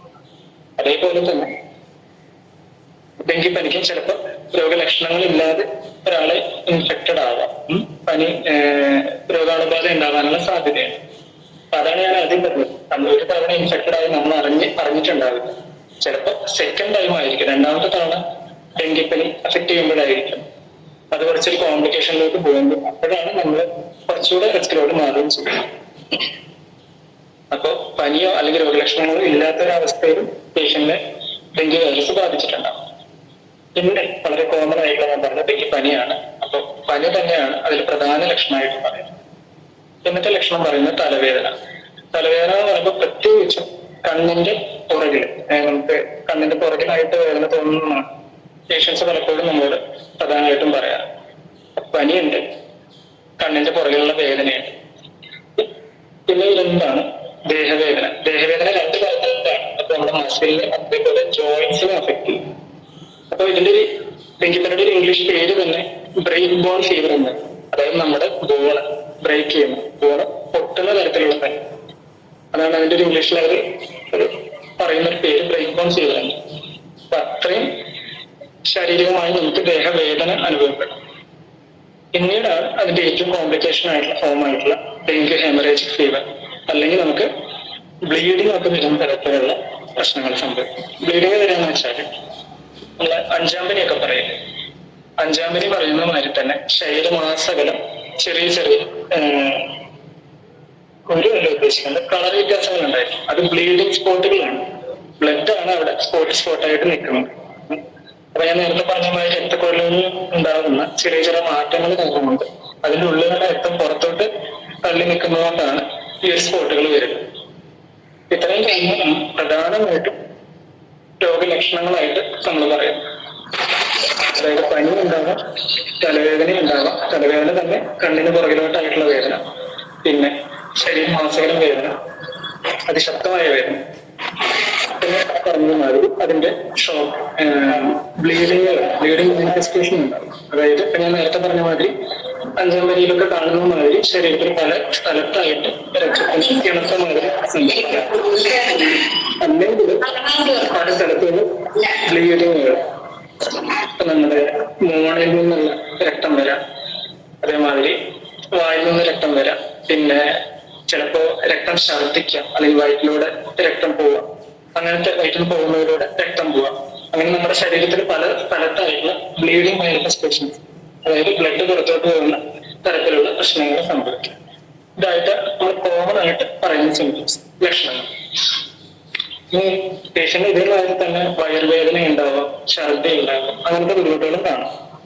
നമ്മൾ നേരത്തെ പറഞ്ഞു ബ്ലഡ് വെസലിന്റെ ഉള്ളിൽ നിന്ന് ബ്ലഡ് പുറത്തോട്ട് വരും, ബ്ലഡ് അല്ല അതിന്റെ ജലാംശം പുറത്തോട്ട് വരും, ഫ്ലൂയിഡ് പുറത്തോട്ട് വരും. അങ്ങനെ വന്നു കഴിഞ്ഞാൽ പല സ്ഥലങ്ങളിലും രക്തം എന്താ പറയുക കെട്ടി നിൽക്കാൻ സാധിക്കും. ഇപ്പൊ നമ്മുടെ ശ്വാസകോശത്തിന്റെ ചുറ്റുമായിട്ടോ അല്ലെങ്കിൽ ലിവറിന്റെ ചുറ്റുമായിട്ടോ ഒക്കെ ജലാംശം കെട്ടിക്കിടക്കും. വയറ് വീർത്തത് മാതിരി, വയറിൽ നീർക്കെട്ട് എന്നൊക്കെ പറയുന്ന കേട്ട് അങ്ങനത്തെ നീർക്കെട്ടുകളായിട്ടും പേഷ്യന്റ് പ്രസന്റ് ചെയ്യാം. ഇതാണ് നമ്മൾ പ്രധാനമായിട്ടും ഡെങ്കിപ്പനിയിൽ പറഞ്ഞു വരുന്ന രോഗലക്ഷണങ്ങൾ. നമ്മൾ സാധാരണഗതിയിൽ ഡെങ്കിപ്പനി ഒരു പരിശോധിച്ച് ഇത് ഡെങ്കിപ്പനി ആണോ എന്ന് ഉറപ്പിക്കുന്നത് പ്രധാനമായിട്ടും ഒന്ന് നമ്മുടെ ഒരു ക്ലിനിക്കൽ എക്സാമിനേഷൻ തന്നെയാണ്. ഒരു പേഷ്യന്റ് നമ്മുടെ അടുത്ത് വന്നു, പേഷ്യന്റിന് പനിയുണ്ട്, കണ്ണിന് പുറകിൽ വേദനയുണ്ട്, മസിൽസിനൊക്കെ നല്ല വേദനയുണ്ട്, ബി പി നോക്കുന്ന സമയത്ത് നോർമലായി കാണുന്നതിനേക്കാളും ബി പി കുറവാണ്, അങ്ങനെയൊക്കെ കണ്ടു കഴിഞ്ഞാൽ തന്നെ നമ്മളൊരു ഡെങ്കിപ്പനി ആണെന്ന് വിചാരിക്കാറുണ്ട്. പിന്നെ ബ്ലഡ് ടെസ്റ്റും കൂടെ എഴുതാറുണ്ട്. ബ്ലഡ് ടെസ്റ്റ് എഴുതി കഴിഞ്ഞാൽ തന്നെ നമുക്ക് ചെറിയ രീതിയിൽ മനസ്സിലാവും. സാധാ ബ്ലഡ് ടെസ്റ്റ്, ഏറ്റവും ബേസിക് ആയിട്ട് ബ്ലഡ് ടെസ്റ്റ് എഴുതിയാൽ തന്നെ നമുക്ക് മനസ്സിലാവും അതിൽ പേഷ്യന്റ് കൗണ്ടൊക്കെ കുറച്ച് കുറഞ്ഞിരിക്കുകയാണ്, അപ്പൊ ഡെങ്കിക്കുള്ള ചാൻസ് ഭയങ്കര കൂടുതലാണെന്ന് മനസ്സിലാവും. ഇനി അതല്ലാതെ ഡെങ്കിക്ക് തന്നെ പ്രത്യേക ടെസ്റ്റുകളാണ്. NS1 ആന്റിജൻ എന്ന് പറയുന്ന ഒരു ടെസ്റ്റ് ഉണ്ട്. പിന്നെ നമ്മുടെ ബ്ലഡിൽ തന്നെ IgM ആന്റിബോഡികൾ നോക്കുന്ന ടെസ്റ്റുകളാണ്. IgG ആന്റിബോഡി, IgM ആന്റിബോഡി നമ്മൾ ഡെങ്കിപ്പനിക്കായിട്ട് നോക്കാറുണ്ട്. അതാണ് നമ്മൾ പൊതുവായി ഉപയോഗിക്കുന്ന ബ്ലഡ് ടെസ്റ്റുകൾ. പിന്നെ ക്ലിനിക്കലി നമുക്കൊരു പേഷ്യന്റ് പരിശോധിച്ചിട്ട് ഡെങ്കിപ്പനിയാണോ അല്ലേ എന്നുള്ളത് തീരുമാനിക്കുന്നത്. അങ്ങനെയാണ് നമ്മൾ ഡെങ്കിയാണോ അല്ലേ എന്നുള്ളത് സ്ഥിരീകരിക്കുന്നത്. ഡെങ്കിപ്പനി വന്നു നമുക്ക് എങ്ങനെ ചികിത്സിക്കാം എന്നുള്ളതാണ് അടുത്തുള്ള പറയുന്നത്. സാധാരണഗതിയിൽ നമുക്ക് ഏതൊരു പനി വന്നാലും നമ്മൾ എങ്ങനെയാണ് ചികിത്സിക്കുന്നത്? അതായത് ഒരു പനി വന്നു, പാരസെറ്റമോൾ കൊടുത്തു, നല്ല ക്ഷീണം ഉണ്ടാകും, വെള്ളം കൊടുക്കുക, ഇപ്പൊ വൈറ്റമിൻസിന്റെ ടാബ്ലറ്റ് എന്തെങ്കിലും കൊടുക്കണമെങ്കിൽ മറ്റനുബന്ധ പ്രശ്നങ്ങൾ എന്തെങ്കിലും ഉണ്ടെങ്കിൽ, ഇപ്പോ ജലദോഷമുണ്ട്, അതിനനുസരിച്ചുള്ള മരുന്ന് കൊടുക്കുക. അപ്പൊ ഞാൻ ഡെങ്കിപ്പനി പറഞ്ഞാൽ തന്നെ പറഞ്ഞു മേലുവേദന ഉണ്ടാകും. അപ്പൊ നമ്മൾ മേലുവേദന ആണെങ്കിലും പനിയാണെന്നുണ്ടെങ്കിലും വേറെ പ്രത്യേകിച്ച് മരുന്ന് കൊടുക്കാറില്ല, പാരസെറ്റമോൾ തന്നെയാണ് നമ്മൾ രണ്ടും കോമൺ ആയിട്ട് കൊടുക്കുന്ന ഒരു മരുന്ന്. അപ്പൊ അങ്ങനെ ഒരു മരുന്ന് വെച്ചിട്ട് നമുക്ക് അതിന് പനിയെ മാറ്റാനായിട്ട് പല സിറ്റുവേഷനിലും ചിലപ്പോ പനി ആ ഒരു ഇനീഷ്യൽ സ്റ്റേജിൽ അന്ന് നിന്നോളുന്നുണ്ട്. ഞാൻ നേരത്തെ പറഞ്ഞ മാതിരി ഒരു ദേഹം മൊത്തം ചോര തടിപ്പുകൾ വരുന്നതും അല്ലെങ്കിൽ BP കുറഞ്ഞു പോകുന്ന അങ്ങനെ റിസ്കിലോട്ട് പോവാം. അപ്പൊ അങ്ങനെ വരുന്ന ഒരു സിറ്റുവേഷനിൽ നമ്മൾ ചിലപ്പോൾ സാധാരണ മരുന്ന് കൊടുക്കുന്നതിന് പകരം ചിലപ്പോൾ പേഷ്യന്റ് ഒരു ഓർമ്മ ബുദ്ധി അങ്ങനത്തെ കാര്യങ്ങളൊക്കെ കുറച്ച് കുറയുന്ന ഒരു സ്റ്റേജിലോട്ട് വരാം. ഓർമ്മയൊക്കെ കുറയുന്ന ഒരു സ്റ്റേജിലോട്ട് കൃത്യമായിട്ടുള്ളൊരു ബോധം കുറയുന്ന ഒരു സാഹചര്യത്തിലോട്ട് വരാം. അങ്ങനെ വന്നു കഴിഞ്ഞാൽ നമുക്ക് വെള്ളം കൊടുത്ത് പേഷ്യന്റിനെ ശരിയാക്കാനോ BP ഉയർത്താനോ ഒന്നും കഴിയില്ല. അങ്ങനത്തെ സാഹചര്യത്തിൽ നമ്മൾ ചെയ്യുന്നത് പകരമായിട്ട് ഇഞ്ചക്ഷൻ രൂപത്തിൽ നമ്മൾ ഫ്ലൂയിഡ് കൊടുക്കും. അതായത് ഗ്ലൂക്കോസ് ഡ്രിപ്പ് ഇടാന്നൊക്കെ കേട്ടിട്ടുണ്ട്, അതേമാതിരി നമ്മൾ ഫ്ലൂയിഡ് കൊടുക്കും. പല സിറ്റുവേഷനിലും ആ ഒരു സാധാ ഫ്ലൂയിഡ് കൊണ്ട് നോക്കണം നിർബന്ധം.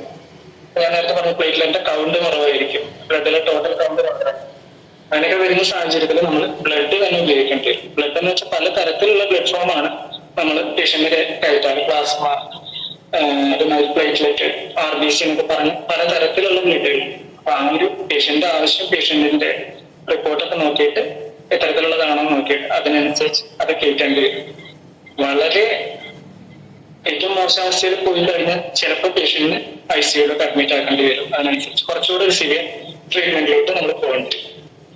അപ്പൊ ആർക്കും അത് ഒരു റിസ്കിലോട്ട് പോകുന്നുള്ളത് നമുക്ക് പറയാൻ പറ്റില്ല. പ്രത്യേകിച്ച് ഞാൻ പറഞ്ഞല്ലോ, നമുക്ക് ആദ്യം വന്ന ഡെങ്കിപ്പനി നമ്മൾ ചിലപ്പോൾ അറിഞ്ഞിട്ട് പോലും ഉണ്ടാവില്ല. സെക്കൻഡ് ടൈം വരുന്ന ഡെങ്കിപ്പനിയാണ് കുറച്ചുകൂടെ ശ്രദ്ധിക്കേണ്ടതെന്ന് പറഞ്ഞതുപോലെ ആരാണ് റിസ്കിലോട്ട് പോകുന്നത് എന്നുള്ളത് നമുക്ക് എപ്പോഴും മുൻകൂട്ടി പറയാനുള്ള സാധ്യത കുറവാണ്.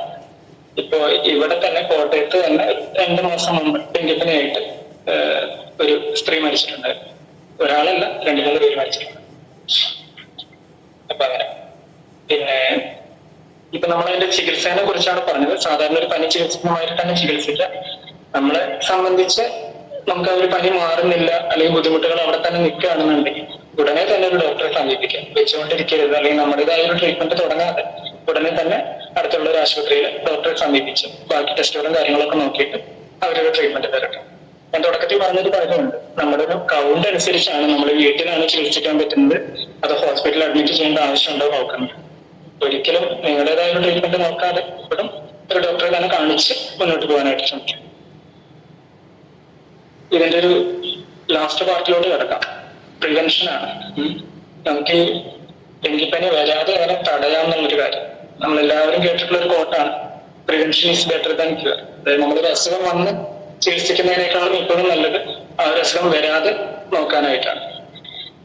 ഈ ഒരു കാര്യത്തില് ഞാൻ പറഞ്ഞു, കൊതുക് വഴിയാണ് നമുക്ക് അസുഖം വരുന്നത്. അപ്പൊ നമുക്ക് ഏറ്റവും കൂടുതൽ ശ്രദ്ധിക്കാനുണ്ട് ഒരു കൊതുക് കടിക്കുന്നത് അല്ലെങ്കിൽ കൊതുക് വഴിയുള്ള അസുഖം നമ്മളിലോട്ട് പകരാതിരിക്കാൻ നമുക്ക് എന്തൊക്കെ ചെയ്യാൻ ശ്രദ്ധിക്കാം, അങ്ങനത്തെ എല്ലാ കാര്യങ്ങളും ശ്രദ്ധിക്കാം. ആദ്യമായിട്ട് പറയുമ്പോൾ ഡെങ്കിപ്പനി ആണ് നിങ്ങളുടെ നാട്ടിൽ എവിടെയെങ്കിലും റിപ്പോർട്ട് ചെയ്യുന്നുണ്ടെങ്കിൽ ആ ഒരു ആളെ ട്രീറ്റ്മെന്റിനായിട്ട് ഹോസ്പിറ്റലിൽ എത്തിക്കുക, അങ്ങനത്തെ കാര്യങ്ങളൊക്കെ ഒന്ന് ശ്രദ്ധിക്കും. രണ്ടാമത് കൊതുകിനെ തന്നെ നമുക്ക് നിയന്ത്രിക്കാൻ. ഇപ്പൊ പെൺകൊതുകും നമ്മളെ കടിച്ച് നമുക്ക് അസുഖം ഉണ്ടാക്കുന്നത്. അപ്പൊ കൊതുക് എന്നല്ലാതെ തന്നെ അതിന്റെ ഏറ്റവും താടി ഫോംസുകളുണ്ട്, അതായത് മൂത്താടി കൊണ്ടുവന്നിട്ടാണ് കൊതുകാകുന്നത്. എല്ലാ കൊതുകിനെ നമുക്ക് കൊല്ലുക എന്നുള്ളത് പോസിബിൾ അല്ല. കൊതുകിനെ കൊല്ലാനായിട്ട് നമ്മൾ പല കീടനാശിനികൾ അങ്ങനത്തെ കുറെ മെത്തേഡുകൾ ഉപയോഗിക്കുന്നുണ്ട്. പുകയ്ക്കുക അങ്ങനത്തെ കുറച്ച് മെത്തേഡുകളൊക്കെ ഉപയോഗിക്കുന്നുണ്ട്. വീടിന്റെ പരിസരത്തും മറ്റും ഇതിന് വളരാതിരിക്കാനുള്ള സാഹചര്യം ഉണ്ടാക്കുക എന്നുള്ള രീതിയിൽ സ്പ്രേ ചെയ്യാനുണ്ട്. അപ്പൊ അങ്ങനെയാണ് അഡൽട്ട് മോസ്കിറ്റോ അല്ലെങ്കിൽ കൊതുകിനെ നമ്മൾ കൊല്ലും. ഇനി അതിന്റെ തന്നെ ചെറിയ വിഭാഗമായ കൂത്താടികളെ നമുക്ക് കൊല്ലണം. ഒരു കൊതുക് കുറെ മുട്ടയിട്ട് ചിലപ്പോൾ അതിന് 100,000 കൊതുക് കുഞ്ഞുങ്ങൾ ഉണ്ടായി വരാം, കൂത്താടികൾ ഉണ്ടായി വരും. അപ്പൊ അത്രയും കൂത്താടികൾ ഉണ്ടാകുമ്പോൾ അതിനെയും കൂടെ കൊന്നില്ലെങ്കിൽ അതെല്ലാം പിന്നീട് കൊതുകുകളായിട്ട് മാറിച്ചു. കൂത്താടികളെ കൊല്ലാനായിട്ട് നമ്മൾ വളരെ കുറെ നാളുകളായിട്ട് നമ്മൾ ചെയ്തുകൊണ്ടിരിക്കുന്ന ഒരു മെത്തേഡ് എന്ന് വെച്ചാൽ നമ്മൾ കേട്ടിട്ടുണ്ടോ, ഡ്രൈ ഡേ ആചരിക്കാന്ന് കേട്ടിട്ടില്ല. ഡ്രൈ ഡേ നമ്മൾ പല രീതിയിലാണ് ചെയ്യാറ്. സ്കൂളുകളിലും അതേമാതിരി ഓഫീസുകളിലും വീടുകളിലും. വെള്ളിയാഴ്ച, ശനിയാഴ്ച, ഞായറാഴ്ച ആ ഒരു ഓർഡറിൽ നമ്മളത് ഡ്രൈ ഡേ ആചരിക്കും. നമ്മുടെ ചുറ്റുപാടുകളിലും എല്ലാ ചെറിയ ചെറിയ പാത്രങ്ങളിലുള്ള വെള്ളക്കെട്ടുകൾ ഇപ്പൊ ചിരട്ടയിലായിരിക്കാം, അല്ലെങ്കിൽ ചിലപ്പോ ഒരു കുപ്പിയുടെ അടപ്പിലായിരിക്കാം. അങ്ങനെ എത്ര ചെറിയ വെള്ളം കെട്ടി നിൽക്കുന്ന ഒരു സ്ഥലമാണെങ്കിൽ പോലും അത് ഒഴിച്ചു കളയാന്നുള്ളതാണ് ഏറ്റവും ബെസ്റ്റ് ആയിട്ടുള്ള മെത്തേഡ്. ഡെങ്കിപ്പനിയെ സംബന്ധിച്ച് അതിൽ ഈഡിസ് കൊതുകിന് മുട്ടയിട്ട് വളരാനായിട്ട് നമുക്ക് ഒരുപാട് വെള്ളമൊന്നും വേണ്ട. എന്താ പറയുക, വലിയ പാത്രത്തിൽ വെള്ളം അല്ലെങ്കിൽ വലിയ വെള്ളക്കെട്ടോ അങ്ങനത്തെ സാധനങ്ങളൊന്നും വേണ്ട, വളരെ ചെറുത് മതി. ഇപ്പൊ നമ്മൾ റബ്ബർ വെട്ടുന്നതിന്റെ അവിടുത്തെ ചെറിയ ചിരട്ടകളോ അല്ലെങ്കിൽ നമ്മൾ വീട്ടിൽ തന്നെ ഉപയോഗിക്കുന്ന പുറത്തെറിഞ്ഞ് കളയുന്ന ചിരട്ടകൾ, ചെറിയ ഇപ്പൊ ഞാൻ നേരത്തെ പറഞ്ഞ മാതിരി കുപ്പിയുടെ മൂടി, അതിന്റെ ഉള്ളിലൊക്കെ ആയാലും വളരാനുള്ള സാധ്യതയുണ്ട്. അപ്പൊ ആ ഒരു കൂത്താടികളെ ഡ്രൈ ഡേ ആചരിക്കുക എന്നുള്ളതാണ് ഏറ്റവും കോമൺ ആയിട്ട് ശ്രദ്ധിക്കാനുള്ള ഒരു കാര്യം. പിന്നെ നമ്മൾ എല്ലാവർക്കും പറയുന്ന മാതിരി നമ്മുടെ ഒരു പേഴ്സണൽ പ്രൊട്ടക്റ്റീവ് ആയിട്ടുള്ള മെഷേഴ്സ് ആണ്. അതായത് വീട്ടിലിപ്പോ നമ്മളെ കൊതുക് കയറാതിരിക്കാൻ നെറ്റ് ഉപയോഗിക്കുക, രാത്രി കിടക്കുന്ന സമയത്ത് ഫുൾ സ്ലീവ് ആയിട്ടുള്ള ശരീരം ഒരുവിധം കവർ ചെയ്യാവുന്ന രീതിയിലുള്ള ഡ്രസ് ഉപയോഗിക്കുക. പിന്നെ കൊതുകിനെ നമ്മുടെ ശരീരത്തിലോട്ട് അടുപ്പിക്കാതിരിക്കാനുള്ള ചില മരുന്നുകൾ വന്നിട്ടുണ്ട്, ഒഡോമോസ് എന്നൊക്കെ പറഞ്ഞിട്ട്. അതത്ര നല്ലതാണെന്ന് നമ്മൾ പറയുന്നില്ല, എന്നാലും പ്രൊട്ടക്ട് ചെയ്യാനായിട്ട് ഉപയോഗിക്കുന്ന ഒരു മെത്തേഡാണ്. ഓക്കെ, അങ്ങനത്തെ കാര്യങ്ങൾ ഉപയോഗിക്കാം. പിന്നെ കൂത്താടിനെ കൊല്ലുന്ന കാര്യം പറഞ്ഞതിന്റെ കൂട്ടത്തിൽ ഞാനൊരു കാര്യം കൂടെ പറയാം. ഇപ്പൊ ഒരു കൊതുവിനെ ഡെങ്കിപ്പനിയുടെ വൈറസ് അഫക്ട് ചെയ്തിട്ടുണ്ടെങ്കിൽ ആ കൊതു മുട്ടയിട്ട് അതിൽ നിന്നുണ്ടാകുന്ന കുഞ്ഞുങ്ങൾക്ക്, അതൊരു 100 കുഞ്ഞുങ്ങൾ ഉണ്ടാകുന്നെങ്കിൽ ആ 100 എണ്ണത്തിനും ഡെങ്കിപ്പനി വരക്കാനുള്ള കഴിവുണ്ടായിരിക്കും. മനസ്സിലായോ? അപ്പൊ ആ ഒരൊറ്റ കൊതുകിനെ നമുക്ക് വളരാൻ അനുവദിക്കാതിരുന്നാൽ, അല്ലെങ്കിൽ അത്രയും ഒരു ഒറ്റ കൊതുകിനെങ്കിലും നമുക്ക് കൊല്ലാനായിട്ട് കഴിഞ്ഞെങ്കിൽ അത് ആക്ച്വലി നമ്മുടെ നാട്ടിലുണ്ടാക്കുന്ന വലിയൊരു ചേഞ്ച് തന്നെയായിരിക്കും.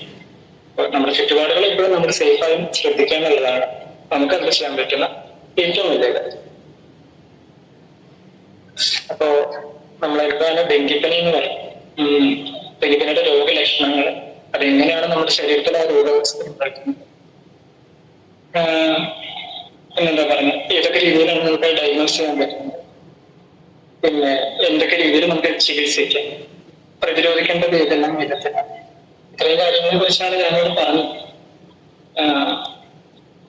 ഒരു പരിധിവരെല്ലാം പറഞ്ഞതേ വിശ്വസിക്കുന്നു. ആർക്കെങ്കിലും എന്തെങ്കിലും സംശയം ഉണ്ടെന്നുണ്ടെങ്കിൽ ചോദിക്കാം. നന്ദി.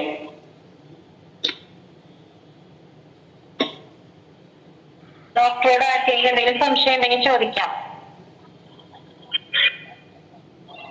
ഡോക്ടർ രാത്രിയിൽ ഗുഡ് നൈറ്റ് കോയിലും പിന്നെ ചന്ദനത്തിരിയൊക്കെ ഉപയോഗിക്കുന്നത് നല്ലതാണോ കൊതു പോകാൻ വേണ്ടിയിട്ട്?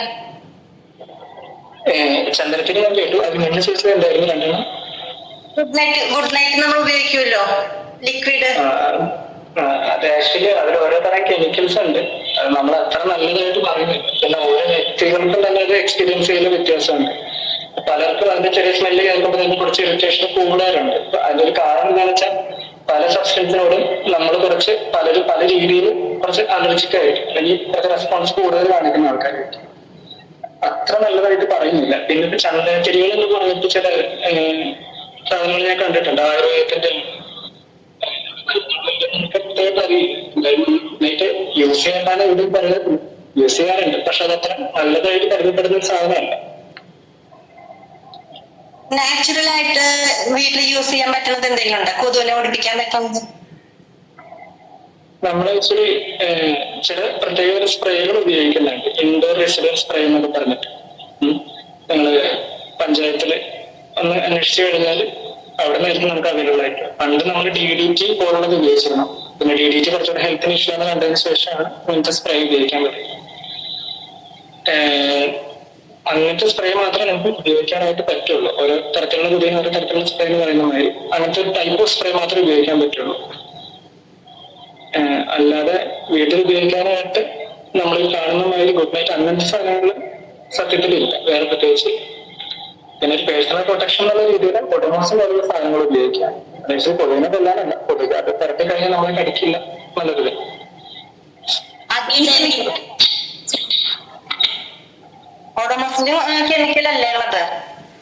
ഒഡോമോസിലും കെമിക്കലാണ്, പക്ഷെ നമ്മുടെ ശരീരത്തിലോട്ട് കയറുന്ന ഒരു സാധനമല്ല. പക്ഷെ എന്നാൽ പോലും ചില ആൾക്കാർക്ക് ഒരു അലർജി ഉള്ള ടൈപ്പ് ആൾക്കാരാണെന്നുണ്ടെങ്കിൽ സ്കിന്നിൽ ചില അലർജീസ് ഒക്കെ കാണാറുണ്ട്. അങ്ങനെ സംഭവിക്കും.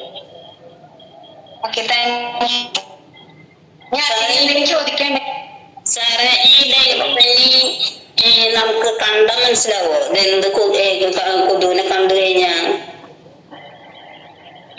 ഡെങ്കിപ്പനിയുടെ കൊതുകിനെ കണ്ടു കഴിഞ്ഞാൽ ആക്ച്വലി കുറച്ച് പാടാണ് മനസ്സിലാക്കാനായിട്ട്. ഉപയോഗിക്കുന്നതല്ല, പലതരം കൊതുകളുണ്ട്. ഈ മെലിഞ്ഞിട്ട് സൈസ് ഉണ്ട്, വണ്ണത്തിൽ പോലെയുണ്ട്. ചിലത് കുത്തുമ്പോ ഭയങ്കര വേദന പോലെ കാണാം ചില കൊതു കുത്തുമ്പോ. അങ്ങനെ അത് അല്ല തിരിച്ചറിയോ, കണ്ടാ തിരിച്ചറിയോ എന്ന് ചോദിക്കണേ ഞാൻ. നമുക്ക് കുറച്ചുകൂടെ അറിയാൻ പറ്റും. നമ്മളതിനെ കുറിച്ച് പഠിക്കുന്നതുകൊണ്ട് നമുക്ക് അറിയാൻ പറ്റും. അത് പറഞ്ഞ് മനസ്സിലാക്കി തന്നെ അതിന്റെ എന്താ പറയാ കുത്തുന്നതിന്റെ കൊമ്പിന്റെയും അതിന്റെ കാലിന്റെ വലുപ്പം അതിന്റെ ചിറകിന്റെ കാര്യങ്ങളും അങ്ങനെയൊക്കെ വെച്ച് നമ്മൾ പറയുന്നത്. അപ്പൊ ഡോക്ടർ ഡെങ്കിപ്പനിയെ കുറിച്ച് വളരെ ഡീറ്റെയിൽ ആയി ഞങ്ങൾ ക്ലാസ് എടുത്തു. ജിജു മാഡത്തെ ആശംസ പറയുന്നതിനായി ഏറ്റവും സ്നേഹത്തോടെ ഈ വേദിയിലേക്ക് ഞാൻ ക്ഷണിക്കുന്നു.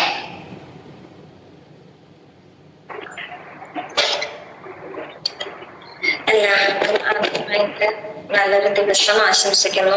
നിങ്ങൾ വളരെ ഇൻഫോർമേറ്റീവ് ആയിട്ടുള്ള ടോക്സ് ഒക്കെ കേട്ട് ഒത്തിരി അറിവുള്ള ആളുകളായിട്ട് ഇരിക്കുകയാണ്. അപ്പം എന്റെ സെബാസ്റ്റ്യനിലാണ് ആശംസ പറയാനെന്ന് പറഞ്ഞുകൊണ്ട് എന്റെ അടുത്ത് പറഞ്ഞത് ഇന്നലെ. അപ്പൊ ചേട്ടൻ വിളിച്ചിട്ടുണ്ടായിരുന്നു. എനിക്ക് തോന്നുന്നു 2 വർഷം മുന്നേ ഞാൻ നിങ്ങൾക്ക് ഒരു ക്ലാസ് എടുത്തിട്ടുണ്ടായിരുന്നു. അതായത് അന്ന് ജൂലി ചേച്ചിയൊക്കെ ഉണ്ടായിരുന്നു നിങ്ങളുടെ ഗ്രൂപ്പില്. പിന്നെ ഒരു പെൻ വിൽക്കുന്ന ഒരു ചേട്ടൻ, ഇപ്പോഴും അവരൊക്കെ ഉണ്ടോ ഇതിനകത്ത്? അതോ ഉണ്ടല്ലേ? അപ്പൊ അന്ന് ഒത്തിരി പേരെ ഞാൻ പരിചയപ്പെട്ടായിരുന്നു. വളരെ നല്ലൊരു ഇന്ററാക്റ്റീവ് സെഷൻ ആയിരുന്നു അന്ന് ഉണ്ടായിരുന്നത്. അപ്പൊ ഇന്ന് നിങ്ങളുടെ ഈ ഒരു മീറ്റിംഗിൽ ആശംസ പറയാനാണ് എന്നെ ക്ഷണിച്ചത്. അപ്പൊ എല്ലാവരും ഒത്തിരി കാര്യങ്ങൾ പറഞ്ഞു കഴിഞ്ഞു. ഇനി എന്റെ ഊഴമാണ്. എനിക്കൊന്നും നിങ്ങൾക്ക് അന്നേ ഞാൻ ഒത്തിരി കാര്യങ്ങൾ പറഞ്ഞപ്പോ എന്നെ നിങ്ങൾ ഒത്തിരി കാര്യങ്ങൾ എനിക്ക് ഇങ്ങോട്ട് പറഞ്ഞു തന്നു. കാരണം എനിക്കറിയാത്ത ഒത്തിരി കാര്യങ്ങൾ. അപ്പം ഇന്നും എനിക്കൊരു ചെറിയ ഒരു സന്ദേശം അല്ലെങ്കിൽ എന്റെ ഒരു അനുഭവം എനിക്ക് നിങ്ങളായിട്ട് പങ്കുവെക്കാനായിരുന്നു ഇഷ്ടം. അതായത് നമ്മുടെ ഒരു മെന്റൽ സെറ്റ്, അതായത് നമ്മളെ കുറിച്ച് എന്താണ് ചിന്തിക്കുന്നത് അത് തന്നെ നമ്മളിൽ റിഫ്ലക്ട് ചെയ്യും. എനിക്ക് പേഴ്സണലി ഉണ്ടായ ഒരു അനുഭവമാണ് ഞാൻ പറയുന്നത്. അതിൽ നിന്ന് എന്നെ ഒത്തിരി ചിന്തിപ്പിച്ച ഒരു അനുഭവം തന്നെയായിരുന്നു അത്. അതായത് ഒരു 2009 ഞാൻ ഡിഗ്രി സെക്കൻഡ് ഇയർ പഠിക്കുന്ന കാലഘട്ടം. അതായത് ആ സമയത്ത് റെഡ് FM ലോഞ്ചിങ്, അതായത് ഞങ്ങളുടെ സ്കൂളിലായിരുന്നു. Red FM club FM launching ഞങ്ങളുടെ കോളേജിലായിരുന്നു. അപ്പൊ അന്ന് അവരുടെ ലോഞ്ചിങ്ങിന്റെ ഭാഗമായിട്ട് ഒത്തിരി പ്രോഗ്രാംസ് ഒക്കെ നടന്നു. അപ്പൊ ഞങ്ങൾക്ക് ഒരു ഇന്ററാക്റ്റീവ് സെഷൻ ഉണ്ടായിരുന്നു. അപ്പൊ ആ സെഷനില് ഒരു റേഡിയോ ജോക്കി നോക്കി. ഒരാൾ പറഞ്ഞു ഈ കോളേജിൽ ഏറ്റവും കൂടുതൽ മുടിയുള്ള വ്യക്തി ഈ സ്റ്റേജിലോട്ട് കയറി വരണമെന്ന് പറഞ്ഞു. അന്ന് ഒത്തിരി കുട്ടികളുണ്ടെങ്കിൽ പോലും എനിക്ക് അന്ന് മുട്ടമറിയ മുടി ഉണ്ടായിരുന്നു. അതായത് ആ കോളേജിൽ ഏറ്റവും കൂടുതൽ മുടിയുള്ളത് എനിക്ക് തന്നെയായിരുന്നു. അതെനിക്ക് വളരെ അറിയാം, ആ കോളേജിലും അറിയാം. പക്ഷെ അങ്ങനെ അവര് ചോദിച്ചപ്പോ എനിക്ക് ആ വേദിയിലോട്ട് വരാനുണ്ടായ ഭയം ഞാൻ ഇന്നും ഓർക്കുന്നു. പക്ഷെ അന്ന് വേദിയിലോട്ട് മറ്റൊരാൾ കയറി വന്നു. അതായത് ബോയ് കട്ട് അടിച്ച ഒരു അപർണ എന്ന് പറഞ്ഞൊരു ചേച്ചി. ആ ചേച്ചി വേദിയിൽ കയറി വന്നിട്ടുണ്ട് ഈ കോളേജിൽ വെച്ചിട്ട് ഏറ്റവും കൂടുതൽ മുടി എനിക്കാണ്. അന്നാണ് ഞാൻ ഒരാളുടെ കോൺഫിഡൻസ് ലെവൽ എന്താണെന്ന് മനസ്സിലാക്കിയത്. അതുവരെയും എനിക്ക് വളരെ ഭയവും എന്നോട് തന്നെ എനിക്ക് വിശ്വാസമില്ലാത്തൊരവസ്ഥയൊക്കെ ആയിരുന്നു. പക്ഷെ ആ ചേച്ചി അന്ന് അങ്ങനെ കയറി വന്നപ്പോഴാണ് ഒട്ടും മുടിയില്ലാത്തൊരു ചേച്ചി, വെറും ബോയ്ക്കട്ടടിച്ചൊരു ചേച്ചി എനിക്ക് ഏറ്റവും കൂടുതൽ മുടിയുണ്ടെന്ന് പറഞ്ഞ അത്രയും ആളുകളുടെ അത്രയും വലിയൊരു പ്രോഗ്രാമില് കയറി വരാൻ കാണിച്ചൊരു ഗട്സ്, അത് പലർക്കും അതൊരു നമ്മുടെ ഒരു മെന്റൽ സെറ്റാണ്. നമുക്ക് നമ്മിലുള്ള വിശ്വാസമാണത്. അല്ലേ നിങ്ങൾക്ക് അങ്ങനെ തോന്നുന്നില്ലേ? നിങ്ങൾക്ക് ഞാൻ എന്താണോ എന്ന് നമ്മൾക്ക് തിരിച്ചറിയാൻ കഴിയില്ലെങ്കിൽ പിന്നെ ആരാണ് നമ്മളെ തിരിച്ചറിയാ? അല്ലെ? കാളിയോ എന്ന് പറഞ്ഞൊരു സൈക്കോളജിസ്റ്റ് ഉണ്ട്. ആ വ്യക്തി അദ്ദേഹം പറഞ്ഞൊരു കാര്യമുണ്ട്. അതായത് ഈ ലോകത്തില് നമുക്ക് നമ്മളെ കുറിച്ച് അറിയില്ലെങ്കിൽ ലോകം നമുക്ക് പറഞ്ഞു തരും നമ്മൾ ആരാണ്. അതായത് നമുക്ക് നമ്മളെ കുറിച്ചൊരു ധാരണ ഉണ്ടാകും. ഇല്ലെങ്കിൽ മറ്റുള്ളവർ പറഞ്ഞു തരും നിങ്ങൾ ആരാണെന്ന്. അതായത് മറ്റുള്ളവർ പറഞ്ഞു തരും എന്തായിരിക്കും? അയ്യോ തടിച്ചോ, അയ്യോ മെലിഞ്ഞോ, അയ്യോ അതിന് ഒന്നും ശരിയായില്ലേ, ഇതുവരെ ജോലിയൊന്നും ആയില്ലേ, ഇങ്ങനെ മറ്റുള്ളവർ പറഞ്ഞു തരുള്ളൂ. അതേസമയം നമ്മളെ കുറിച്ച് പറയുമ്പോ എന്തായിരിക്കും? ഞാൻ ഇന്ന് ഇത്രയൊരു നല്ലൊരു നിലയിലെത്തി, എനിക്ക് ഇത്രയും നല്ലൊരു കുടുംബമുണ്ട്, എനിക്ക് ഇത്രയും കഴിവുകളുണ്ട് എന്ന് നമ്മൾ ഉറക്കെ പ്രഖ്യാപിക്കുമ്പോ ലോകത്തിന് പ്രഖ്യാപിക്കാൻ എന്തെങ്കിലും കിട്ടുമോ? ഇല്ല. നമ്മളെ കുറിച്ച് മറ്റുള്ളവർക്ക് നല്ലൊരു സന്ദേശം, മറ്റുള്ളവർക്ക് മുന്നിൽ നമ്മള് കുറച്ചും കൂടി നമ്മളെ പൊക്കുകയാണല്ലേ. നമ്മൾ അങ്ങനെ തന്നെ ജീവിക്കേണ്ടത്. നമ്മൾ ഒട്ടും താഴ്ത്തി ജീവിക്കേണ്ട ആവശ്യമില്ല. നമ്മുടെ കഴിവുകള് മറ്റുള്ളവർക്ക് കാണിച്ചു കൊടുത്ത് നമ്മളെല്ലാവരെക്കാളും മുന്നിലായിട്ട് ജീവിക്കണം. ഇല്ലെങ്കിൽ ലോകം നമ്മളെ താഴ്ത്തും. അതിനുള്ള ഇടം നമ്മൾ ഒരിക്കലും കൊടുക്കരുത്. ചെറിയൊരു എക്സാമ്പിൾ ഞാൻ പറയാം. കാട്ടിലെ ഏറ്റവും കൂടുതൽ സ്പീഡിൽ ഓടുന്നത് ആരാ?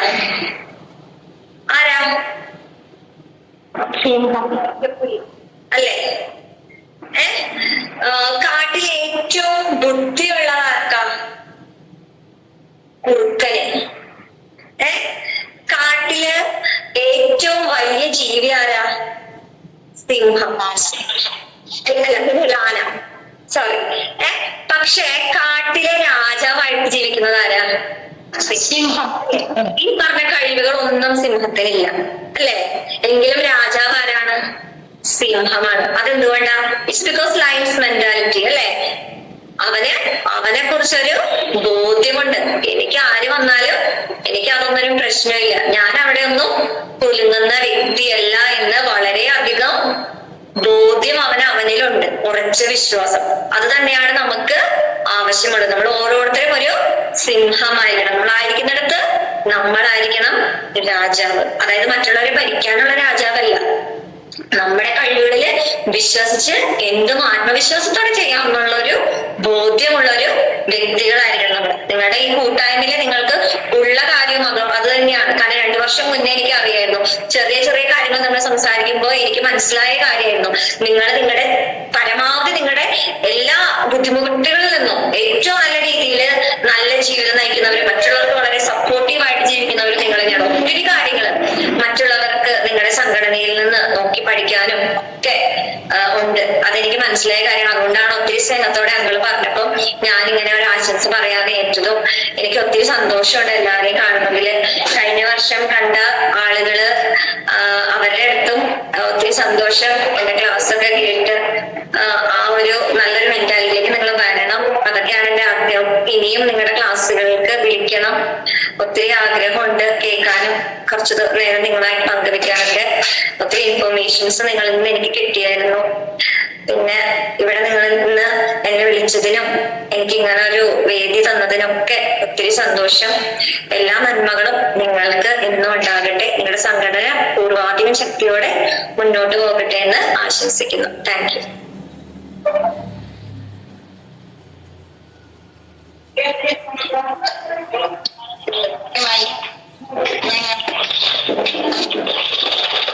മാഡത്തിന് ഒരു നന്ദി. സ്നേഹ മാഡത്തിന് ഒരുപാട് നന്ദി. Thank you madam. Okay, thank U.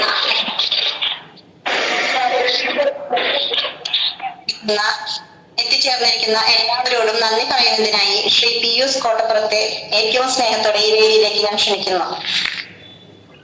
കേൾക്കാമോ? കേൾക്കാമോ? ഓക്കെ. എല്ലാവർക്കും നമസ്കാരം. ഇന്നത്തെ ഈ സ്നേഹ സംഗമം എന്തുകൊണ്ടും സ്വർണ്ണ ലിപികളിൽ എഴുതപ്പെടേണ്ട ഒരു സ്നേഹ സംഗമമായിട്ട് മാറിയിരിക്കുകയാണ്. കാരണം ഡോക്ടറുടെ അതിമനോഹരമായ ക്ലാസ് നമ്മൾ കേൾക്കുവാനായിട്ട് ഇടയായി. അതുപോലെ എല്ലാവരും നല്ല രീതിയിൽ തന്നെ ആണ് നമ്മോട് ഇന്ന് സംസാരിച്ചത്. ഇന്നത്തെ ഈ സ്നേഹസംഗമത്തിന്റെ അധ്യക്ഷനായിരുന്ന ദർശന ക്ലബ് ഡയറക്ടറും ദർശന ക്ലബ് പ്രസിഡന്റുമായ റവറൻ ഫാദർ സോൾമൻ കടമ്പാട്ടുപറമ്പിൽ CM അച്ഛനെ ഏറ്റവും സ്നേഹത്തോടെ ദർശന ക്ലബിന്റെ പേരിൽ നന്ദി അറിയിക്കുന്നു. ഇന്നത്തെ സ്നേഹസംഗമം ഉദ്ഘാടനം ചെയ്യാനായി എത്തിയ വളരെ തിരക്കുള്ള ഒരു അച്ഛനാണ് തോബിത്ത് അച്ഛൻ. അച്ഛൻ വിളിച്ചപ്പോ തന്നെ നമ്മോട് സഹകരിക്കാം, എന്താ പറയണ്ടേ, നമ്മുടെ കാര്യങ്ങളെല്ലാം ചോദിച്ചു മനസ്സിലാക്കിയ അച്ഛനാണ്. ഏറ്റവും സ്നേഹത്തോടെ റവറൻ ഫാദർ തോബിത്ത് ചിറയത്ത് അച്ഛന് CMI post director Sylvanie NB അച്ഛനെ ഹൃദയം നിറഞ്ഞ നന്ദി രേഖപ്പെടുത്തുന്നു. അതുപോലെ ഇന്നത്തെ ക്ലാസ് നടത്തിയ എൻ്റെ അടുത്ത ഒരു നാട്ടിലത്തെ സാറാണ് നെല്ലുവായി ഗിരീഷ് സാറ്. സാറിനെ ഏറ്റവും സ്നേഹത്തോടെ പ്രത്യേകം നന്ദി അറിയിക്കുകയാണ്. കാരണം സാറ് വളരെ നല്ല ക്ലാസ് ആണ് ഇന്നത്തെ ഡെങ്കിപ്പനിയെ കുറിച്ച് ക്ലാസ് നയിച്ചത്. സാറ് അതിമനോഹരമായി തന്നെ ആ ക്ലാസ് എടുക്കുകയും എല്ലാവരും ശ്രദ്ധയോടെ കേൾക്കുകയും ചെയ്തു. ഈ വരാൻ പോകുന്ന ഈ മഴക്കാലത്ത് ദർശനയുടെ വീടുകളിൽ കഴിയുന്ന ആളുകൾക്ക് ഈ ക്ലാസ് ഒരു മുതൽക്കൂട്ടാവുമെന്ന് പ്രതീക്ഷിക്കുന്നു. അതോടൊപ്പം തന്നെ സാറിന് ദർശനയുടെ എല്ലാവരുടെയും പേരിലുള്ള പ്രത്യേക നന്ദി ഈ സമയം അറിയിക്കുന്നു. അതുപോലെ ഇന്നത്തെ ഈ സ്നേഹ സംഗമത്തിലെ ആശംസ അറിയിക്കാനായി എത്തിയ ശ്രീമതി സ്നേഹ ജിജു, കൺസൾട്ടന്റ് സൈക്കോളജിസ്റ്റ്, നമ്മുടെ ആവശ്യങ്ങളിലൊക്കെ ചില സമയങ്ങളിലൊക്കെ നമ്മോടൊപ്പം സഹകരിക്കുന്ന ഒരു സാറാണ് സെബാസ്റ്റ്യൻ സാറ്. സെബാസ്റ്റ്യൻ സാറിന്റെ റിലേറ്റീവ് ആണ് ഈ സ്നേഹ മാഡം. ഇന്നലെ സെബാസ്റ്റ്യൻ സാറിനെ വിളിച്ചപ്പോൾ തന്നെ വളരെ പെട്ടെന്ന് മാഡത്തിന് നമ്പർ തരികയും മാഡം വളരെ പെട്ടെന്ന് തന്നെ നമ്മോടൊപ്പം സഹകരിക്കാമെന്ന് പറയുകയും ഇന്ന് ജോയിൻ ചെയ്യാമെന്ന് പ്രത്യേകം പറയുകയും ചെയ്തു. സ്നേഹം പണ്ട് 2 വർഷങ്ങൾക്ക് മുന്നേ മാഡം വന്നിരുന്നു എന്ന് ഇപ്പൊ പറഞ്ഞപ്പോഴാണ് എനിക്ക് തന്നെ മനസ്സിലായത്. മാഡത്തിന്റെ നല്ല വാക്കുകൾക്ക് ദർശന ക്ലബിന്റെ പേരിലുള്ള പ്രത്യേക നന്ദി ഈ സമയം അറിയിക്കുന്നു. അതുപോലെ ഇന്നത്തെ സ്നേഹസംഗമം വളരെ മനോഹരമായി ആങ്കറിംഗ് ചെയ്തുകൊണ്ടിരിക്കുന്ന കുമാരി സീമ എടക്കളത്തൂരിനെ പ്രത്യേകം നന്ദി അറിയിക്കുന്നു. ഇന്നത്തെ ഈ പ്രോഗ്രാം വളരെ പ്രാർത്ഥനയുടെ ചൈതന്യം വരുത്തുന്നതിന് വേണ്ടി നല്ല പ്രാർത്ഥന ചൊല്ലിയ കുമാരി ശ്യാമള ചേച്ചിയെ ഏറ്റവും സ്നേഹത്തോടെ ഈ സ്നേഹസംഗമത്തിന്റെ പേരിൽ നന്ദി അറിയിക്കുന്നു. അടുത്തതായി ഈ സ്നേഹസംഗമത്തിൽ പങ്കെടുക്കുന്നവരെ അതിമനോഹരമായി സ്വാഗതം ചെയ്ത കുമാരി പ്രീസ മുള്ളൂർക്കരയെ ഏറ്റവും സ്നേഹത്തോടെ ഈ സ്നേഹസംഗമത്തിന്റെ പേരിൽ പ്രത്യേക നന്ദി അറിയിക്കുന്നു. ഓരോ സ്നേഹസംഗമവും വളരെ മനോഹരമായി റിപ്പോർട്ട് എഴുതിക്കൊണ്ടിരിക്കുകയും ആ റിപ്പോർട്ട് മനോഹരമായി സ്നേഹസംഗമത്തിൽ വായിക്കുകയും ചെയ്യുന്ന ശ്രീ ജോസ് കൊരട്ടി ചേട്ടനെ ഏറ്റവും സ്നേഹത്തോടെയും ദർശന ക്ലബിന്റെ പേരിലും ഈ സ്നേഹസംഗമത്തിന്റെ പേരിലും വളരെയധികം നന്ദി അറിയിക്കുന്നു. അതുപോലെ ദർശന ക്ലബിന്റെ പ്രസിഡന്റായിരിക്കുന്ന ഷിബി ഹാരി, ദർശന സർവീസ് സൊസൈറ്റിയുടെ സെക്രട്ടറി ആയിരിക്കുന്ന ശ്രീ എമിനി, അതുപോലെ ഗവർണിംഗ് ബോഡി അംഗങ്ങൾ, ദർശന ക്ലബിന്റെ മറ്റു ലീഡർമാർ, ഇൻചാർജുമാർ, എല്ലാവർക്കും ഈ സമയം പ്രത്യേക നന്ദി അറിയിക്കുന്നു. അതുപോലെ തന്നെ ഇന്നത്തെ ഈ ഓഡിയൻസായി എത്തിയിരിക്കുന്ന ദർശന ക്ലബിന്റെ വിവിധ നിങ്ങൾ ഓരോരുത്തർക്കും പ്രത്യേകം നന്ദി അറിയിച്ചുകൊണ്ട് നിർത്തുന്നു. എല്ലാവർക്കും നന്ദി, നമസ്കാരം. എല്ലാവരോടും നന്ദി പറഞ്ഞ ഈ പ്രോഗ്രാം നിങ്ങൾക്ക് ഇഷ്ടമായാൽ വീഡിയോ ലൈക്ക് ചെയ്യൂ, ഷെയർ ചെയ്യൂ, ചാനൽ സബ്സ്ക്രൈബ് ചെയ്യൂ. ഞങ്ങളുടെ ഏറ്റവും പുതിയ വീഡിയോ നിങ്ങൾക്ക് നോട്ടിഫിക്കേഷനായി ലഭ്യമാകുവാൻ തൊട്ടടുത്തുള്ള ബെൽ ബട്ടൺ കൂടി എനേബിൾ ചെയ്യൂ. Thank you for watching.